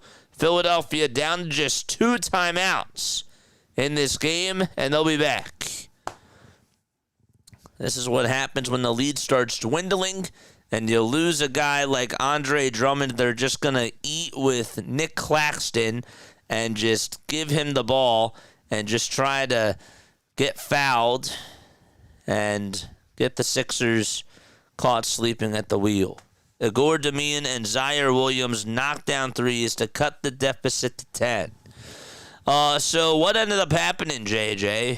How do we get here? Adem Bona is back for the 76ers, but on the same night that Adem Bona returns, Andre Drummond leaves the game in a wheelchair, being wheelchaired really just to the tunnel. He injured his right knee. They're calling it a right knee sprain, and he ended up exiting during the second quarter, so that certainly did not help. Things were going really well, and then he got hurt. Sixers had as high of a lead as 21 points. That was their highest lead of the day. And during the height of that game, I believe that the Sixers were actually up by 18 points when Andre Drummond left, something along those lines. But they had a very big lead nonetheless. And things have certainly changed. Jared McKeon at 12 minutes, 10 points, and he is 2 for 5 from downtown. But other than that, Tyrese Maxey, 17 points for him. He's 6 for 13 from the field. Paul George does have 14 points as well. He's been knocking down his shots. He's 6 for 10 shooting-wise today in this game. Other than that, though, Grimes is 6. Bona has 8. And it just has not been enough. Janai Broom has been a -4. Justin Edwards a -6. And Jabari Walker a -4 as well. That sucks. It really does. So hopefully I caught you up on everything that you needed to know about this game. The Nets have 4 guys in double figures. Tyrese Martin off their bench has 9 points. He's one of the guys that does not have double-figure points. Terrence Mann and Nick Claxton no leading the way for the Nets with 12 points each. Clowney has 11, and Zaire Williams has 10. Sixers lead it by 10 with 5:10 to go in the third quarter. Nets also, by the way, have 4 timeouts left to go. Sixers could use a run here. Justin Edwards will take a seat. Adem Bona will also head on over to the bench. Dominic Barlow will check on in, and so will Jared McKeon for Paul George and Jabari Walker for Justin Edwards. The lineup now for the Sixers: Barlow, Grimes, Maxey, Walker, and McKeon. McKeon on the outside, looking to get the ball from Jabari Walker, and instead Grimes gets at the top of the key. Grimes looking to pass it. He didn't want to take the shot as he was going downhill, and he throws it away. I mean, he was going over to the layup line, and he just threw it away, and it was taken by Nick Claxton. Claxton's 2-point shot is up, and that's no good. Sixers finally get a rebound. They were losing the rebounding battle in this third quarter. Grimes goes up with a hard contested 2, and he is fouled. He was hit on the ear that time, and he will head to the line. Noah Clowney gets called for another shooting foul. That's just his second personal foul of the game. Claxton also has 2 fouls as well. Scratch that. That's Clowney's third personal foul. He had 2 before that, and Claxton still has 2. Foul shot number 1, here it comes, and that one's good by Quentin Grimes. Folks, if you are new to the channel, hit the thumbs up button, hit that subscribe button as well. We do like an old school radio play-by-play style of a game. We appreciate you guys for being on here. 73 points for the Philadelphia 76ers and 62 for the Brooklyn Nets. Foul shot number 2 by Grimes. That one's up, and that one is good. 74-62. Excellent. The lead goes from 10 to 12. Claxton working around the lane, the Euro stepping, kicking it out over to Tyrese Martin, who gets some space, lets it fly for a 3. And it's too strong. Grimes tries to hold on to the rebound, and it'll be out of bounds. Grimes and Maxey were right there, and so the Nets will get a fresh 14. Apparently, the Brooklyn Nets have the youngest roster in the NBA. 24 years and 32 days is the average of everybody's age. Martin inbounds it over to Claxton, who's on the elbow. Now Claxton sets a screen for Martin. He zips it over to Denham for a 3, and Demon is able to knock it down, and now it's a 9-point lead for the Sixers. Igor Demian, 2 for 7 from beyond the arc, and a big shot by him right there. I said Demon. Grimes gets the ball knocked loose, and that's stolen by Demeen. All momentum on Brooklyn's side. Here's a shot that's up, and it's rebounded by Dominic Barlow. Outlet pass to Quentin Grimes, and Grimes goes cherry-picking and throws it down with a two-handed flush. Another three-pointer that's chucked up, and that's off the mark by Brooklyn. Rebound by Dominic Barlow. Grimes on the drive to the basket, lays it up, and lays it in. And now a timeout taken by the Nets and the Sixers, and Brooklyn will be right back in just a little bit. We'll step aside. Don't go anywhere.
$78-65 is the score.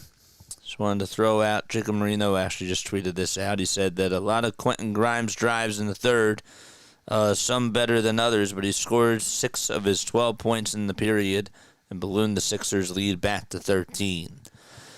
Brooklyn can't put an end to this run. Here's a drive by Barlow, and he lays it up and lays it in. That was a tough finish, too. It's now 80-65 as the Sixers' lead increases. Maxey tries to block a little layup by a Demeen, and Demeen ends up knocking it down, 80-67.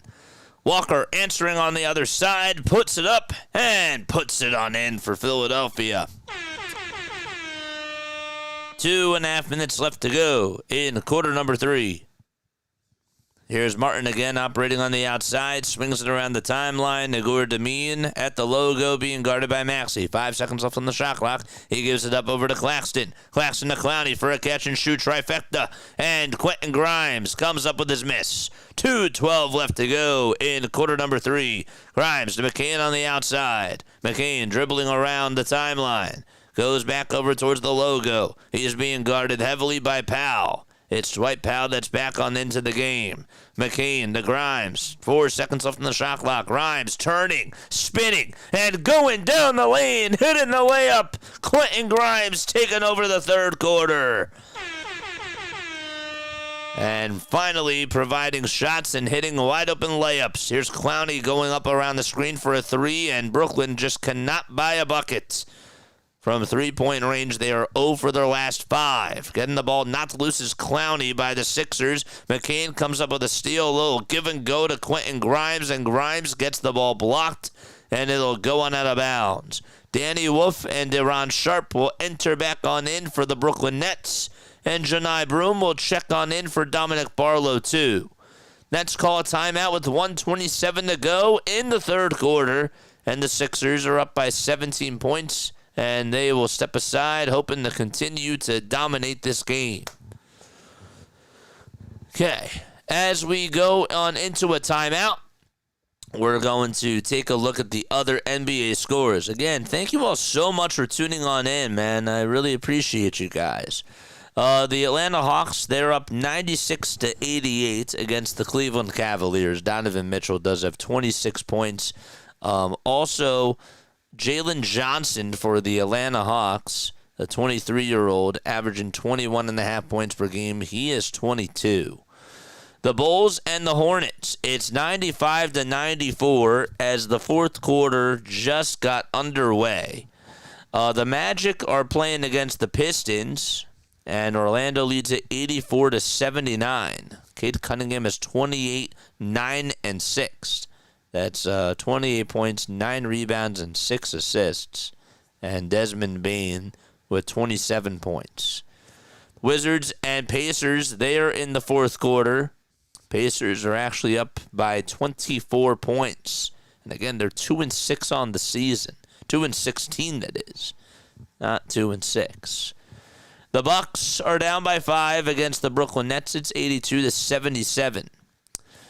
And those are all your scores around the NBA. So this is a coach's challenge. That's why the Nets called a timeout, and I was thinking that was going to be the case.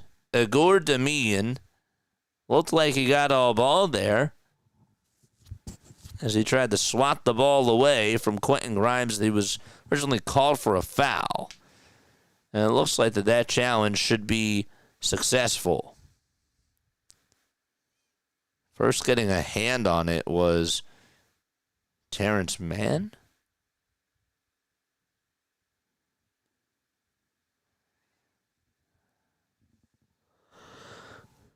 So the call's overturned. The Nets retain their timeouts. We'll see what ends up being the verdict. The Nets do have 3 timeouts left. The Sixers just have 2.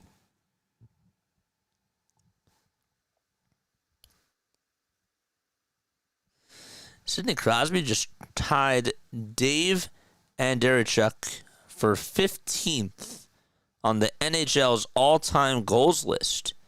That was his 640th goal of all time. Good for him. 84-67, Sixers up by 17 points.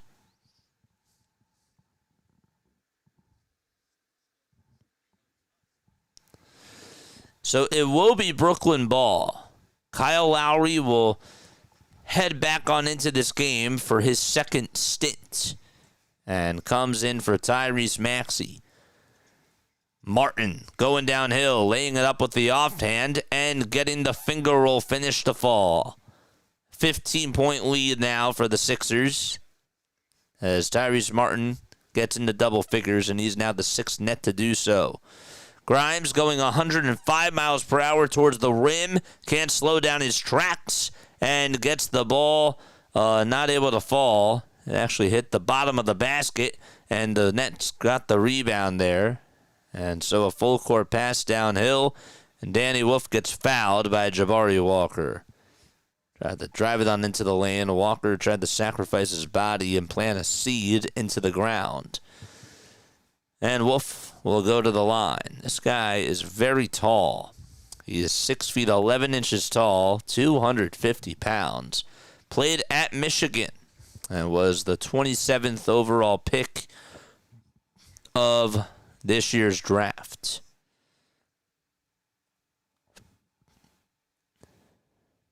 He's just averaged about 1 point in his last 10 games. Doesn't really get a lot of playing time.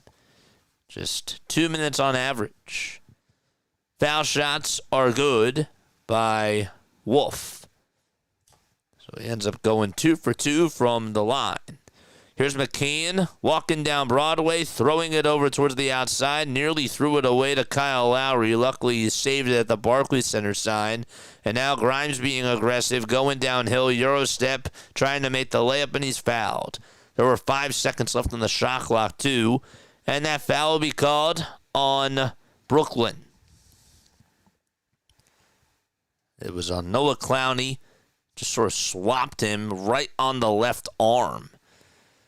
So it was going towards the rack. Grimes at the line. Foul shot number 1. Dances out. Was rimming around and just tailed out at the last second. Quentin in this game, 14 points. He's scored about half of his points in this third quarter. And give the man now 15. Excellent. 30 seconds left in this third frame. Wolf outside, passing it, and now gets it back at the top of the key. Drives it downhill, splits the defenders, goes up with a layup, and he's fouled from behind.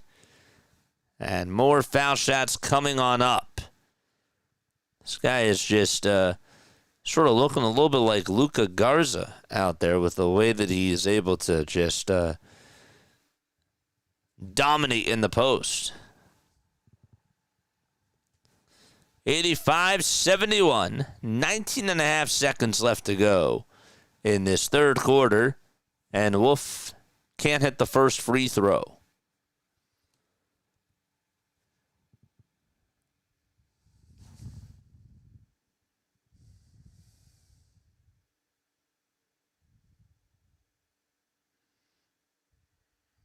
Crazy.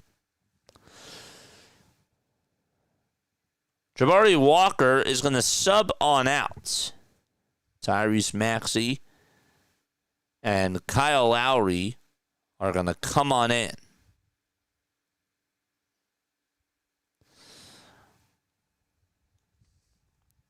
Second free throw, that's good. Shot clock now unplugged. And Maxey operating as the floor general. Bounces it over to Kyle Lowry again. Lowry with a handoff over to Maxey at the Barclays Center sign. The double team's coming. He has to give it away. And, well, he gets swatted and battered and scratched and clawed. And he will make his way over to the line as the Sixers are in the bonus. It was Drake Powell that just sort of reached on in. Got him right on the hand. As the double team came, Terrence Mann was right there. And he just slapped, he got him right on the hand. And so the foul was called, and it was the right call there. Maxey at the line, puts up the first foul shot, and does get it to go. Tyrese does have 18 points. He also has 8 rebounds and 7 assists in this game. McCain with 10, Grimes with 15. His layups here in this third quarter have been the difference, as the Sixers have been able to sort of get their little mojo back. LP Sigma says, let's go Sixers. Maxey's second foul shot, swish goes the basketball.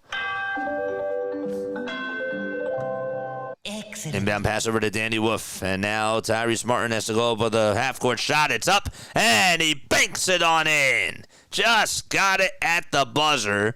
And so the lead is down to 12. Tyrese Martin's heroics keep Brooklyn in this game. And we're going to go into the fourth quarter. He got it off with about 0.4 of a second left.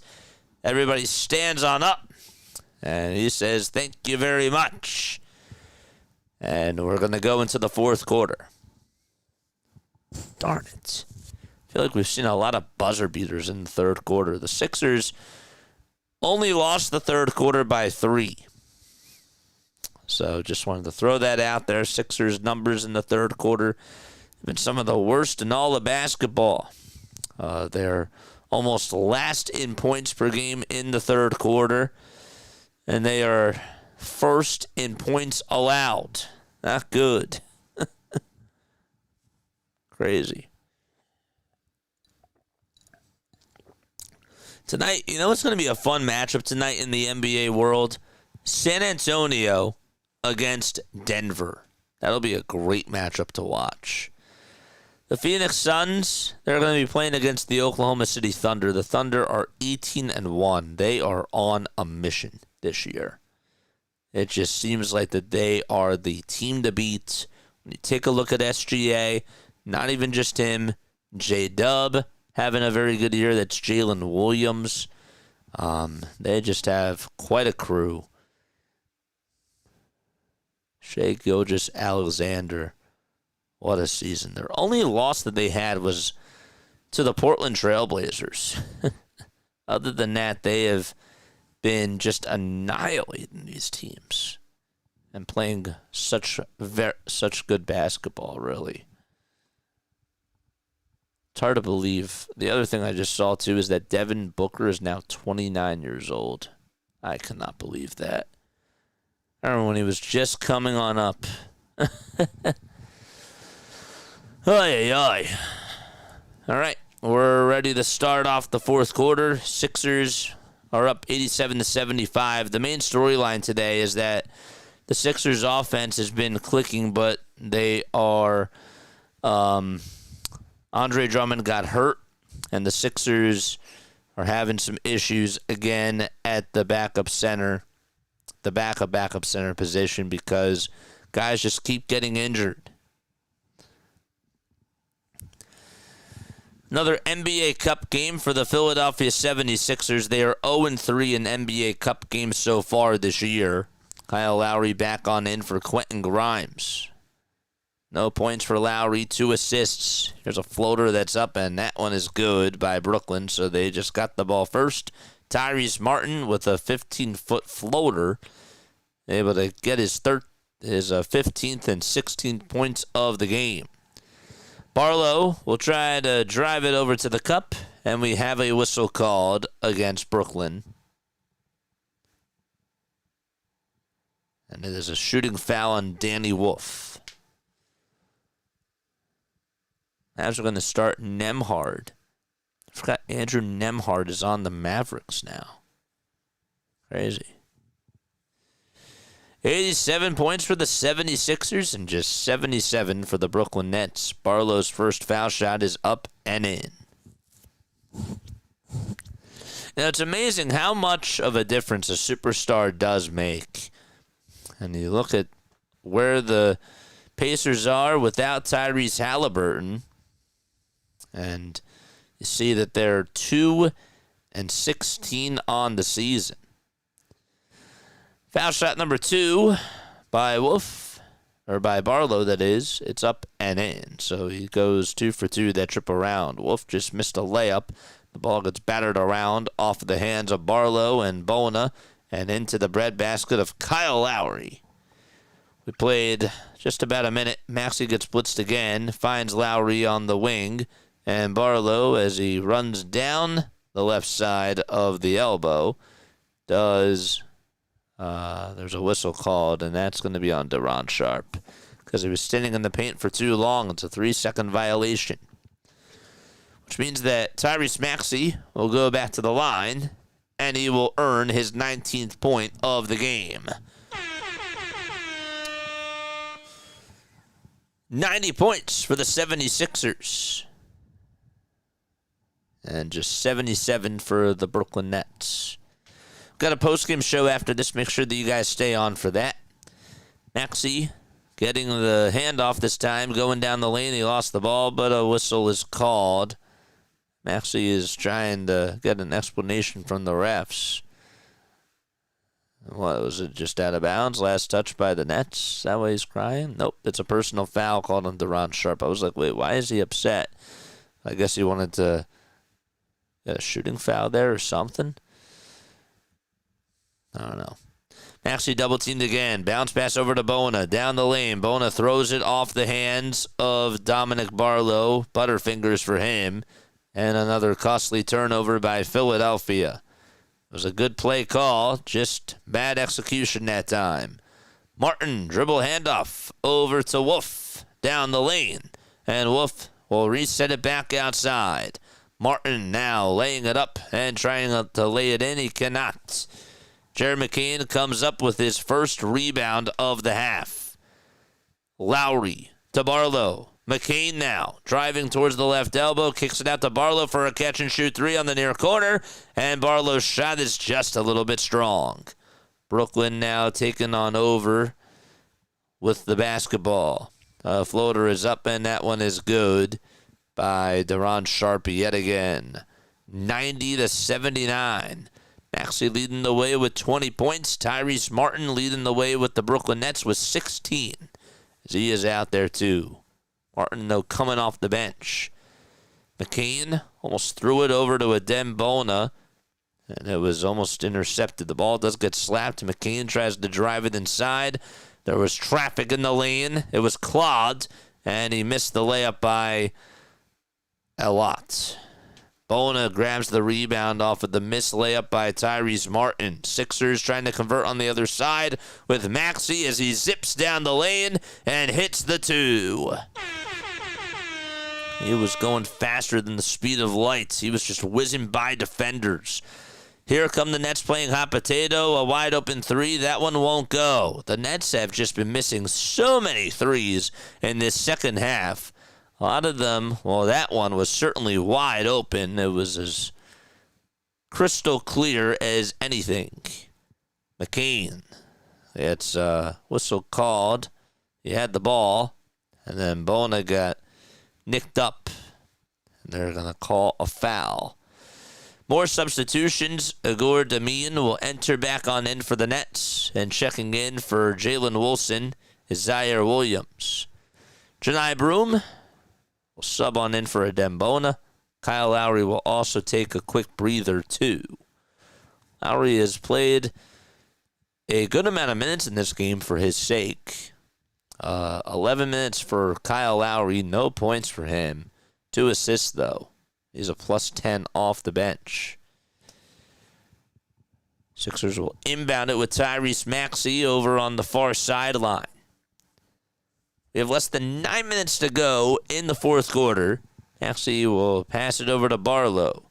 Barlow is trapped. He needs help. Double team comes, and he'll give it back over to Jared McCain. 4 seconds left on the shot clock. McCain with no breathing room puts up a 3 and almost made it. Gosh, he had a defender all in his face and just missed that tray. Wolf on the perimeter. Gives it down low, and stepping on out of bounds is Deron Sharp. He was just not able to keep both feet in. He wanted it down on the baseline, and he stepped on that stepped on that black line. Grimes gets it for the 76ers, kicks it out to McCain, who puts it into the breadbasket. McCain's 3 is off target, off the catch and shoot. Powell on a drive to the basket, tries to go down with a dunk, and he's fouled. And more free throws coming up for the Brooklyn Nets. The foul was called on Tyrese Maxey. Tried to go for the ball on the little give and go by Danny Wolf, and then Maxey tried to get a hand on the basketball. It's a shooting foul called, though, on him. And Drake Powell back at the foul line. 92-79. Foul shot number 1 is good. Are they just looking good, or is Brooklyn just as horrible as their record says Doug? Pretty much from this game, the Brooklyn Nets have shown that they just do not have... I don't know what the right word is. They can't really hit wide open threes in this game. They look like that they're out of sorts. When Andre Drummond was out there, the Brooklyn Nets were sort of looking like, and I have to call it like it is, but they were looking like that they were not competing on the same level as the Sixers. So they were playing really bad. And then Andre Drummond got wheelchaired off the court into the tunnel. 94-81. He actually got up, and then they asked for a wheelchair, and that was back in the second quarter. So he will obviously not return in this game. 94-81, 76ers lead it by 13, and then Brooklyn ended up getting back in this game. They at one point cut it to an 8-point game. But they were just able to find guys open and initiate contact too. Damian, first free throw is good to make it now 94-82. Grimes, though, did sort of stop the bleeding in that third quarter when the Nets cut it to that single-digit lead, and they made some big-time layups. 94-83 is the score. Sixers just trying to get a win here. They're 7 minutes and 39 seconds away of game time from doing so. Grimes on the drive to the basket, lays it up and in for the Sixers. 96-83 now. Wolf throws it downhill. Back over to Claxton. Claxton got swatted on the shoulder. They didn't call it, though. Claxton didn't go up with a shot. He tried to pass it around the timeline. And Terrence Mann gets the ball on the near corner, drives it towards the baseline, and hits the reverse layup. 96-85. Barlow at the Toyota sign goes up with a 2. He was wide open, and he just misfired it. And Brooklyn comes up with their miss again. 7 minutes to go. Grimes on the steal. Finds Jared McCain. Rolling to the basket. Wide open. And he will go down with a layup. 98-85. Good for Jared McCain to cash that bucket in. That's his first 2 points of the second half. He has a dozen. 6.5 minutes left remaining in the fourth quarter. Claxton lost the ball. Got it knocked loose by Grimes again. Grimes trying to go downhill with a layup again, and he does. Quentin Grimes forces Brooklyn to call a timeout and take a breather. 100-85. It's been the Quentin Grimes show in the second half. He's doing it all on defense and providing layups on offense, too.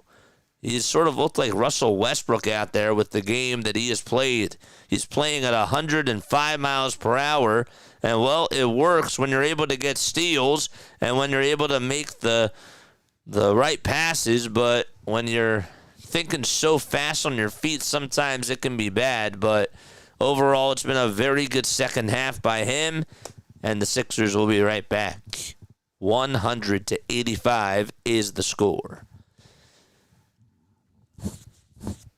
Man, how's everybody else doing? I did not think I'm going to be quite right on the final score. Is it going to be quite right? Oh, man. Oh, that you were going to be quite right. What was your final score prediction? 120-100? Was that what your final score prediction was, Scott? Let me know down below. Give me 1 second. I got to turn this off.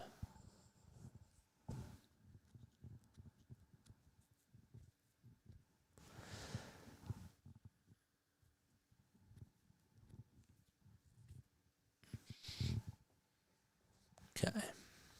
Good.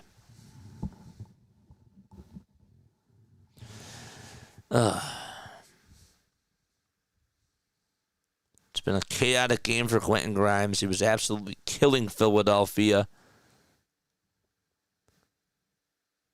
up until about halfway through the third. Austin Krell's right about that, too. He was playing reckless.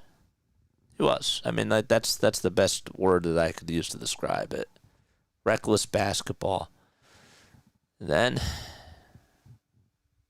that turned into aggression. And it worked. We're not getting our hopes up, JJ. Do not jinx the 76ers.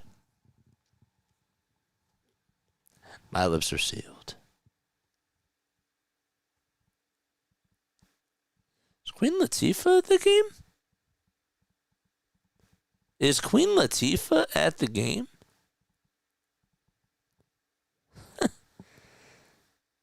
I think she was.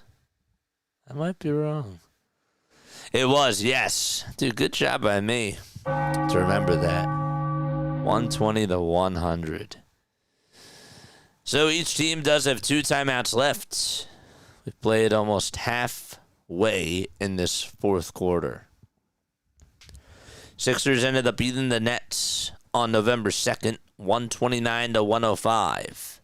The next game that they play against them will be on December 23rd. Claxton trying to give it up to Clowney. Gets it battered around and intercepted by Jared McCain. And now Grimes lost the ball. So you got a little give and go and just could not hang on. Clowney for a catch and shoot 3.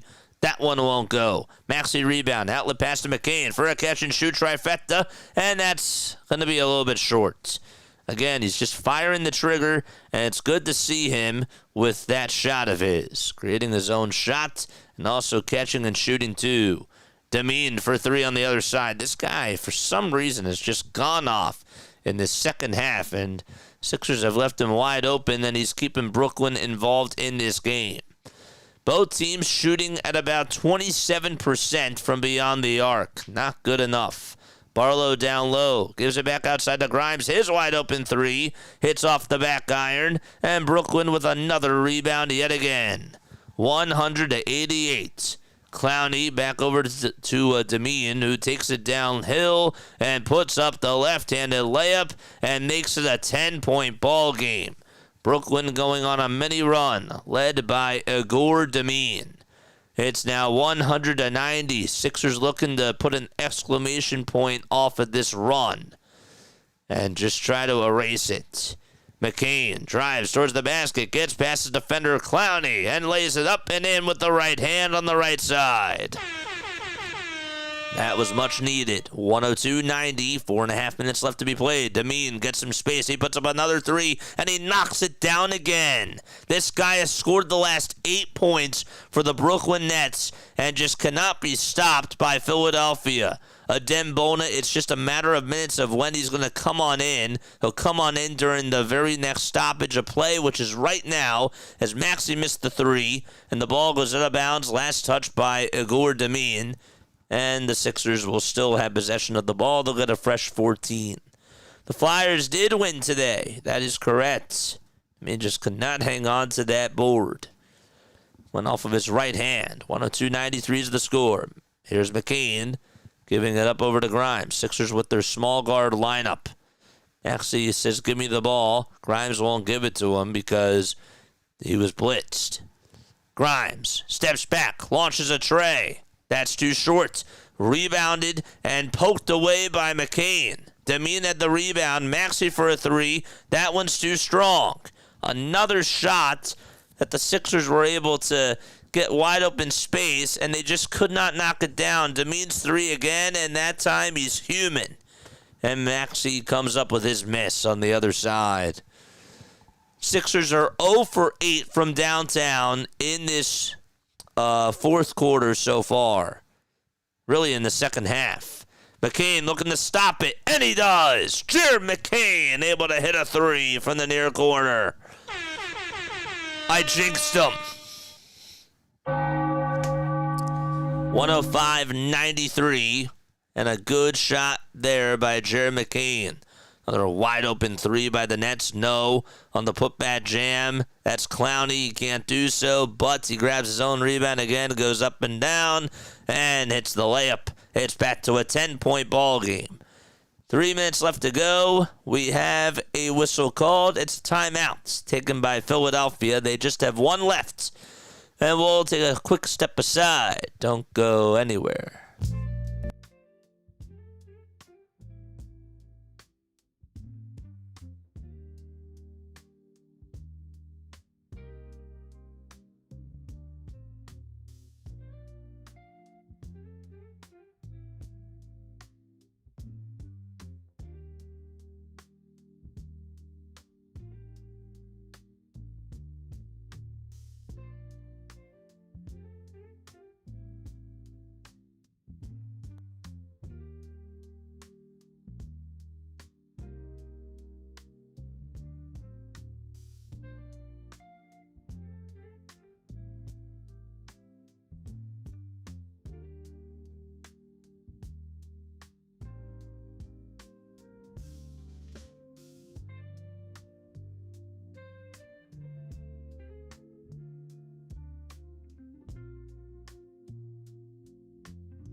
One thing to note is that Jared McCain has been in the game since the 5:10 mark of the third quarter, and that was recognized by Sixers Adam.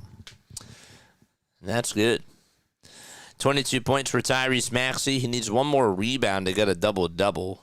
Also, Dominic Barlow has 9 rebounds and 8 points. Maxey also with 7 assists, too. 3:01 left to go in quarter number 4. And we'll see how the Sixers do wrapping this thing up. Wonder if that's going to be the end of Paul George. Played 21 minutes tonight. 14 points for him. We'll see. Maybe he's on a 25-minute restriction. I don't know. Sixers just have 1 timeout left. The Brooklyn Nets have 2. Man. Ay. Brooklyn has put up 20 points in this fourth quarter. They've outscored the Sixers 47-42 in this second half.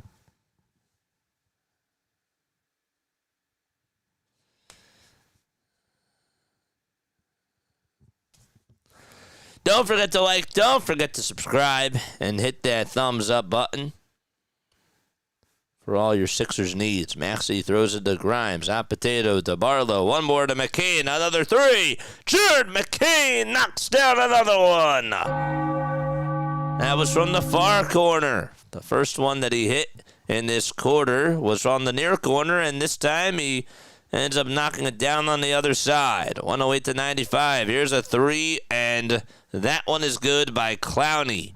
That was out of desperation for Brooklyn. They needed that. Grimes gets the ball, slows the tempo down at half court, works around the screen, now stops his dribble, and almost threw it away. Maxey was cutting to the basket, and Grimes was there to pick it on up. Grimes to Barlow. Barlow's layup inside is up and good.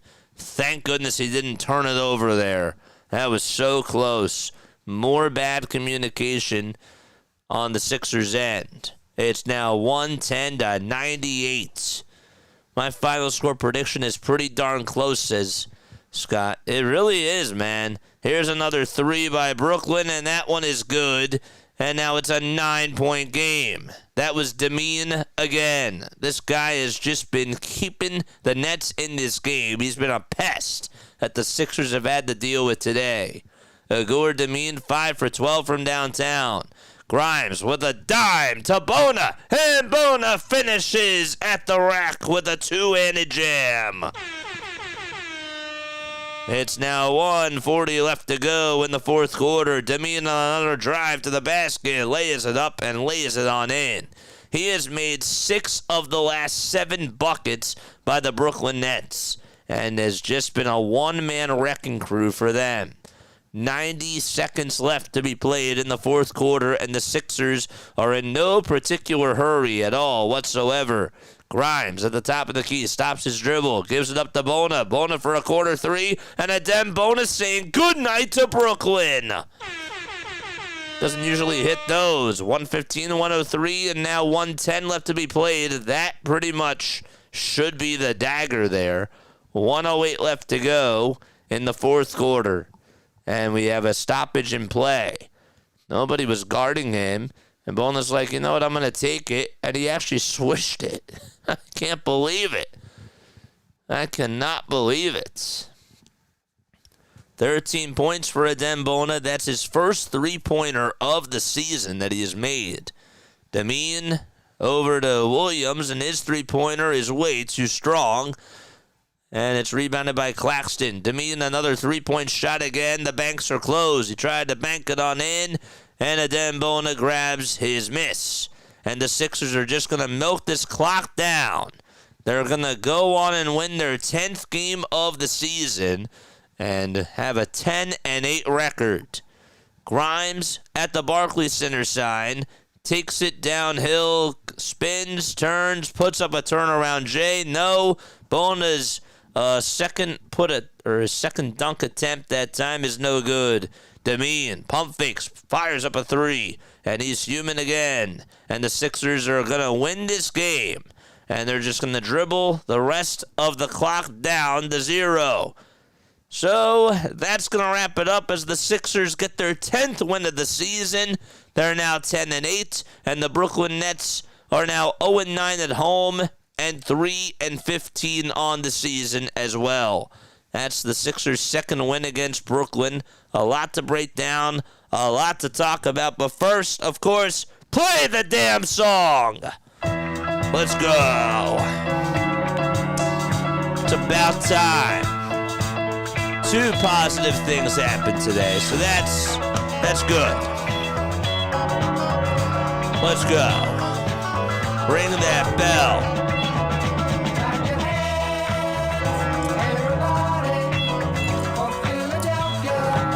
Let's go, baby. Whew. Okay. It's nice. All right. Good stuff by the Philadelphia 76ers tonight. A lot to talk about, a lot to break down. And I will have a post-game show. Give me about 3 to 4 minutes or so just to gather my thoughts. I will say that the one big positive was Jared McCain tonight. Just good to see him getting more minutes out there. I think that is a step in the right direction for him. He's working his way back to what he was doing last year.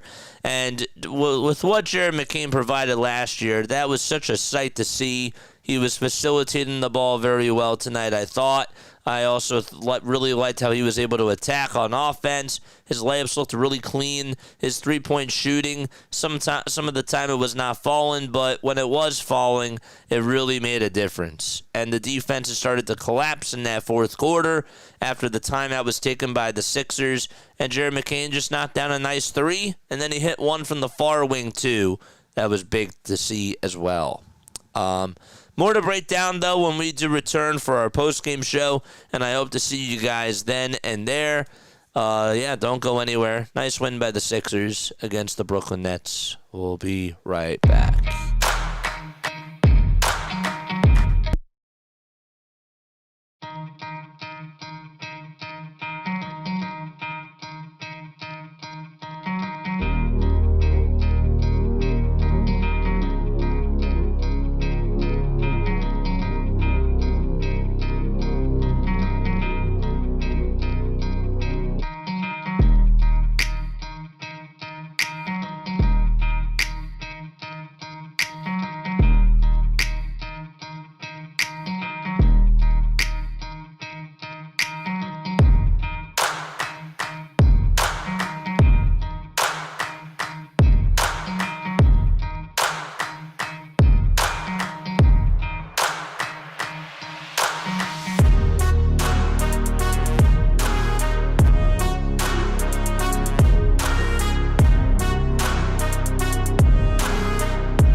Graduated from Rowan University in the spring of 2022 with a sports communication and media degree.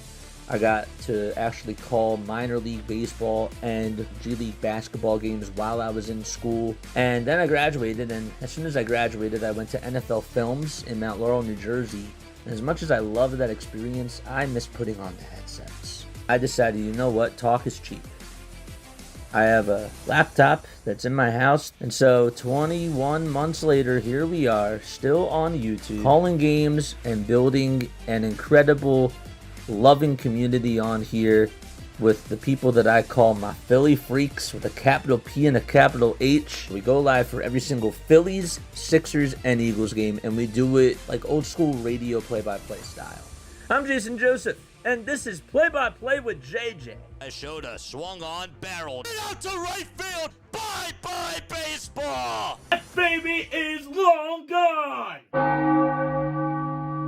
Great win tonight by the Philadelphia 76ers as they take care of business against the 3-15 now Brooklyn Nets, and they win by 12 points, and it was all led by Jared McCain. Yes, a lot of positives to take out of this one. I did want to say first and foremost that Sixers Adam did post on his Instagram, and he said that he did see Andre Drummond leaving the arena, in quotes. He was walking with a bit of a limp, but under his own power, and had some sort of sleeve on his leg.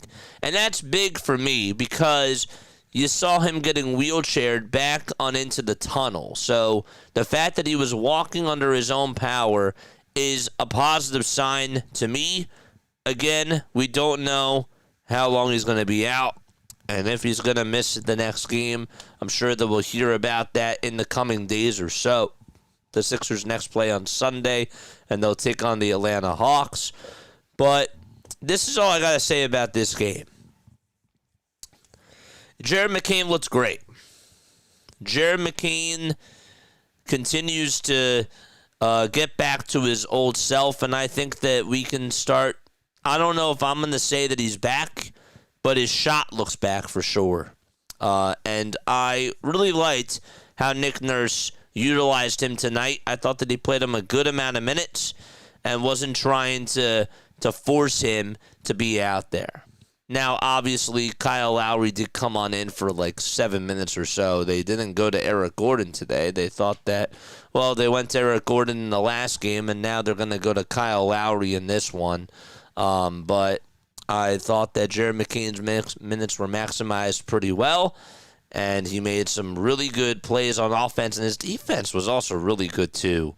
I saw him stick his hand in the cookie jar a couple of times, was able to make some savvy plays, get some big steals, and provide some big-time plays for the 76ers.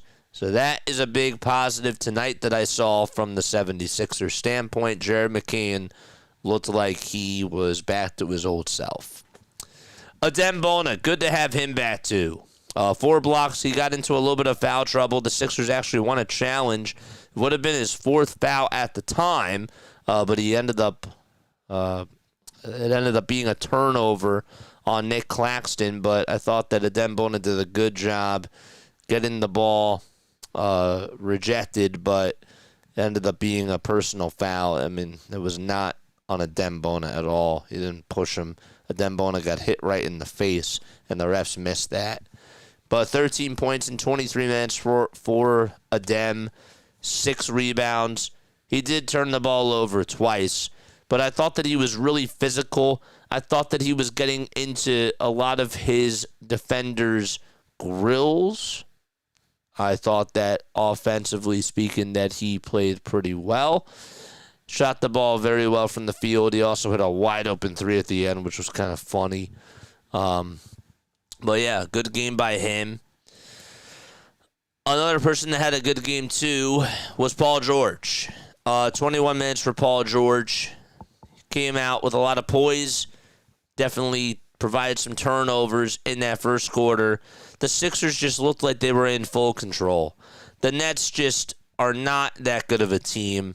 They are not even on the same playing field right now as the Philadelphia 76ers. And the Sixers took care of business They didn't really make us sweat it out, even though we kind of thought in the third quarter that was going to be the case.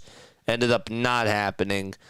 This is a satisfying win for the Sixers. It's not a great win. Part of that's because the opponent is just the Brooklyn Nets, and there's not much that they can do, but they played the team that they had to beat, and they did their job. I thought rebounding-wise, they did fine. Even though Andre Drummond is your best rebounder, without a doubt, and he ends up leaving the game, I thought that the Sixers actually still did a fine job rebounding, and they sort of treaded water, and they stayed afloat. And that's what you want, because Barlow got into foul trouble, Bona got into foul trouble, who else? Janai Broom got into foul trouble, and Janai Broom stinks. I just have to throw that out there. I mean, he's just not able to rebound. He can't catch the ball.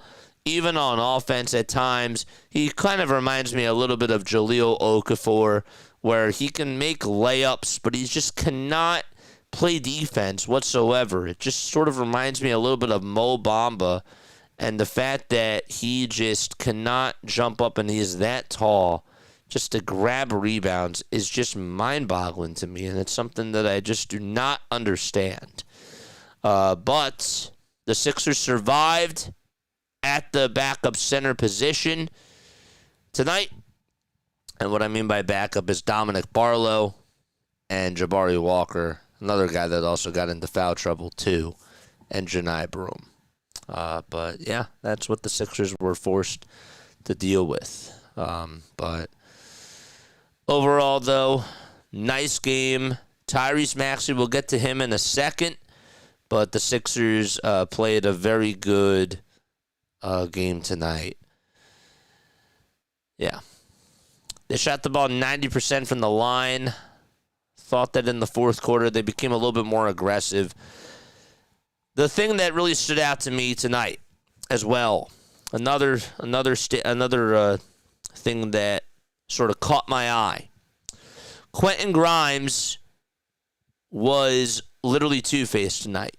Quentin Grimes in the first half had some reckless turnovers where he's just playing the game at 1,000,000 miles per hour. He's forcing the ball after he's driving it to the lane, and he has a wide open lane to just make a layup. He just passes it out to Justin Edwards, and Edwards does not anticipate the pass coming. Meanwhile, the throw was like 11 feet over towards his left side, throws it on out of bounds. We saw a lot of those types of plays, especially in that first half. However, though, in the second half, yes, he had a couple of possessions I'm sure that he would like to have back where he did the same sort of a thing. There was one time where he had the ball on the left side and provided a bounce pass into no man's land. It was supposed to be a Dembona, I guess, cutting over towards the lane. That's what he thought was going to happen. And he just makes a very quick decision without even thinking. Like, his IQ is just, I don't know. His IQ, he just plays the game very physical and very, very fast. And sometimes, they always tell you in sports, let the game come to you. He definitely did not do that tonight. And that was something that I noticed out of Quentin Grimes, but he can be reckless. But when he was being assertive, when he had to be in that third quarter, I thought that the Sixers were able to take over. There was one point where Damian cut it down to like a 9-point game, and the Sixers needed to get a stop, and they needed to score on offense. And Grimes was aggressive. He kept his head down. He drove it down the lane, had a little Euro step, finished on the left side of the baseline. Boom. Sixers get a bucket. Next play, he gets a steal off of a bad dribble, ends up converting on the loose change, gets a layup, again out in transition, and he had like 3 of those in a row. He made 3 in a row. And that was what the Sixers needed. They needed some sort of a flip of the script. And I thought that he was the game changer of tonight's game. The player of the game is Jared McCain, but I thought that Quentin Grimes when he had to play good defense and when he had to step it up in the third quarter, and in the second half in particular, he did. He did not shoot the ball well, but he got his points inside. As Doug said, if you're not making the three, you got to just drive it inside. If it's cold from three, get hot in the interior. And that was the difference. And then the threes fell. Then you saw Jared McCain make one from the near corner, and he gets another one from the far corner. And then Adembona just knocks down a wide open three, which I was surprised about, but it happened. Tyrese Maxey, 22 points for Tyrese. Was more of a quiet game. He didn't have to take over. It's nice to be able to have help. And obviously I understand that we're talking about a 3-15 Brooklyn team. But still, didn't shoot the ball well from three tonight. The Nets actually double-teamed him a lot in the half court. It was really tough for him to just be able to get space, but I thought he rebounded the ball very well. And I thought that his passing was great. He did only turn the ball over once. It's really tough to score when you're being double-teamed. But you asked him to give you 42 minutes tonight, and this was a tough game for him. I thought defensively he did fine. He only committed 2 fouls in 42 minutes. That's really good. There was a +8 out there, so I say that he had a bad game, but now that I really assess it, I thought that he was having a bad shooting night, but that didn't mean that he had a bad game. He still made plays happen. If he's not out there, the Sixers don't win this game. It's just, it might sound cliche to say it, but with the double teams that he was drawing up, Brooklyn just was like, make us pay with somebody else. And it was Quentin Grimes and Jared McCain and even Paul George when he did play. I thought Paul George stepped up in the second quarter in particular. George also had like a nice turnaround baseline jumper in the third from like 14 feet where he just pulled up over, it wasn't Claxton, it was Noah Clowney. I don't know why I got confused with Noah Clowney and Nick Claxton tonight. It doesn't really make sense to me, but he had one time where he had Noah Clowney in jail. He still was able to make a jumper over him. That was nice. So the Sixers took control early on in this game in the first quarter. They looked very fluid with their ball handling and with their passing. Everything looked like it was all set. There were some ISO plays that Paul George was able to get, and he knocked down his shots. That set the tone. And you were getting big rebounds by Andre Drummond. Andre Drummond was putting Nick Claxton in jail today. He really was. And the fact that Nick Claxton ended up going off as soon as he went out, it was jailbreak. It really was. So I was like, as soon as Andre Drummond went down with his injury, I said, the Brooklyn Nets are going to find ways to attack, and they're going to draw more fouls now because Nick Claxton is going to get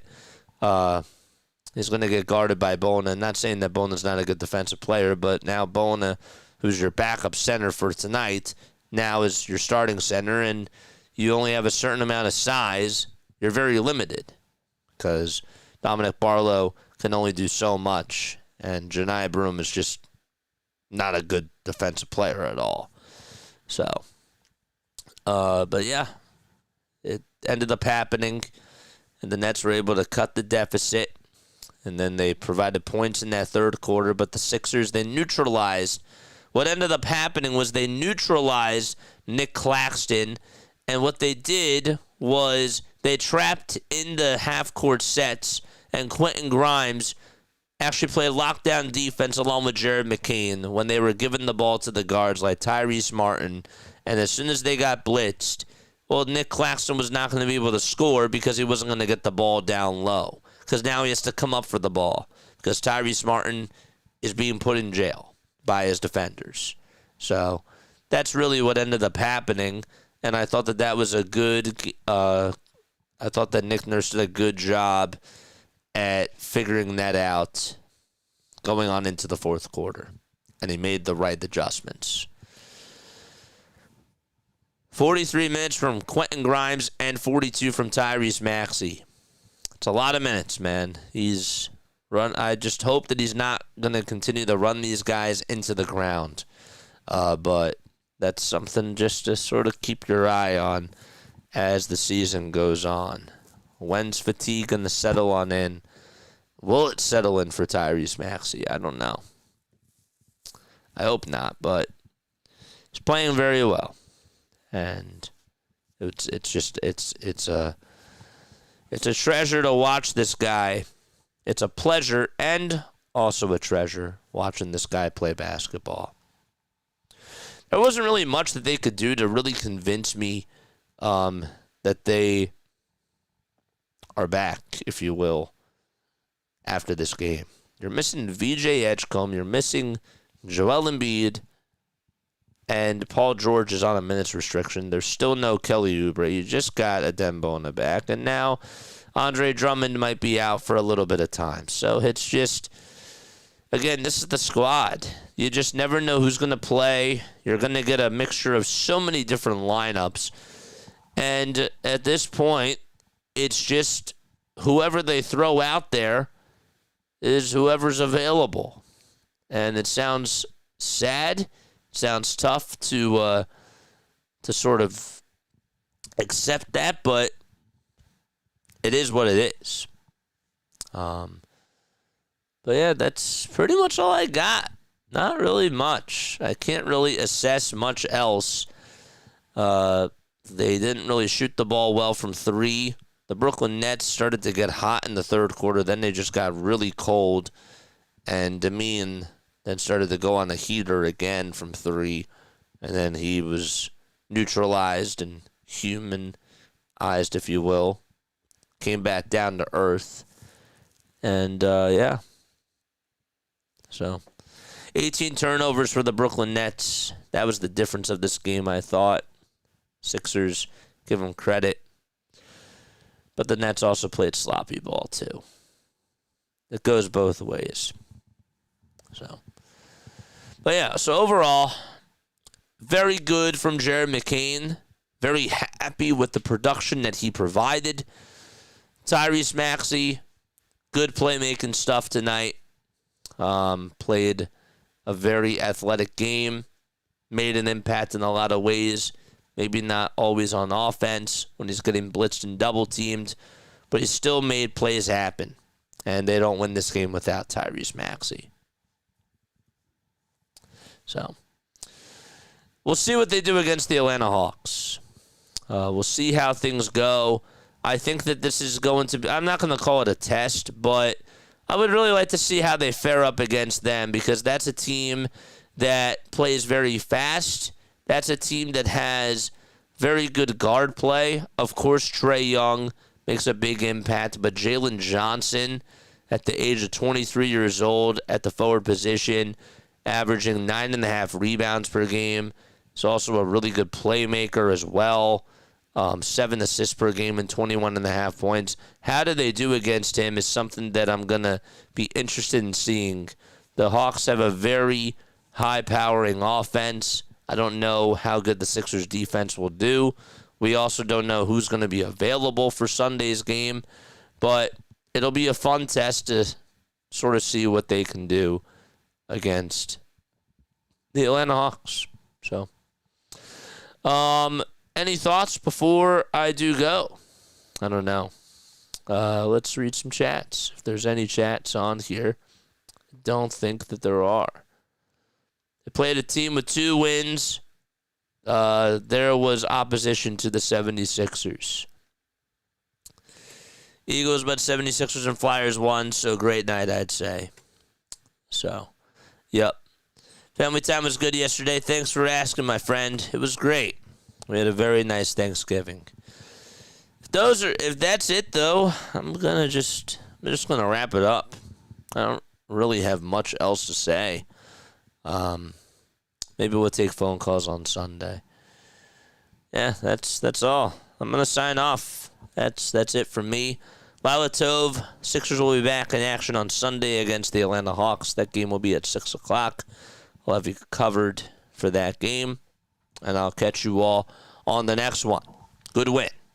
See you soon.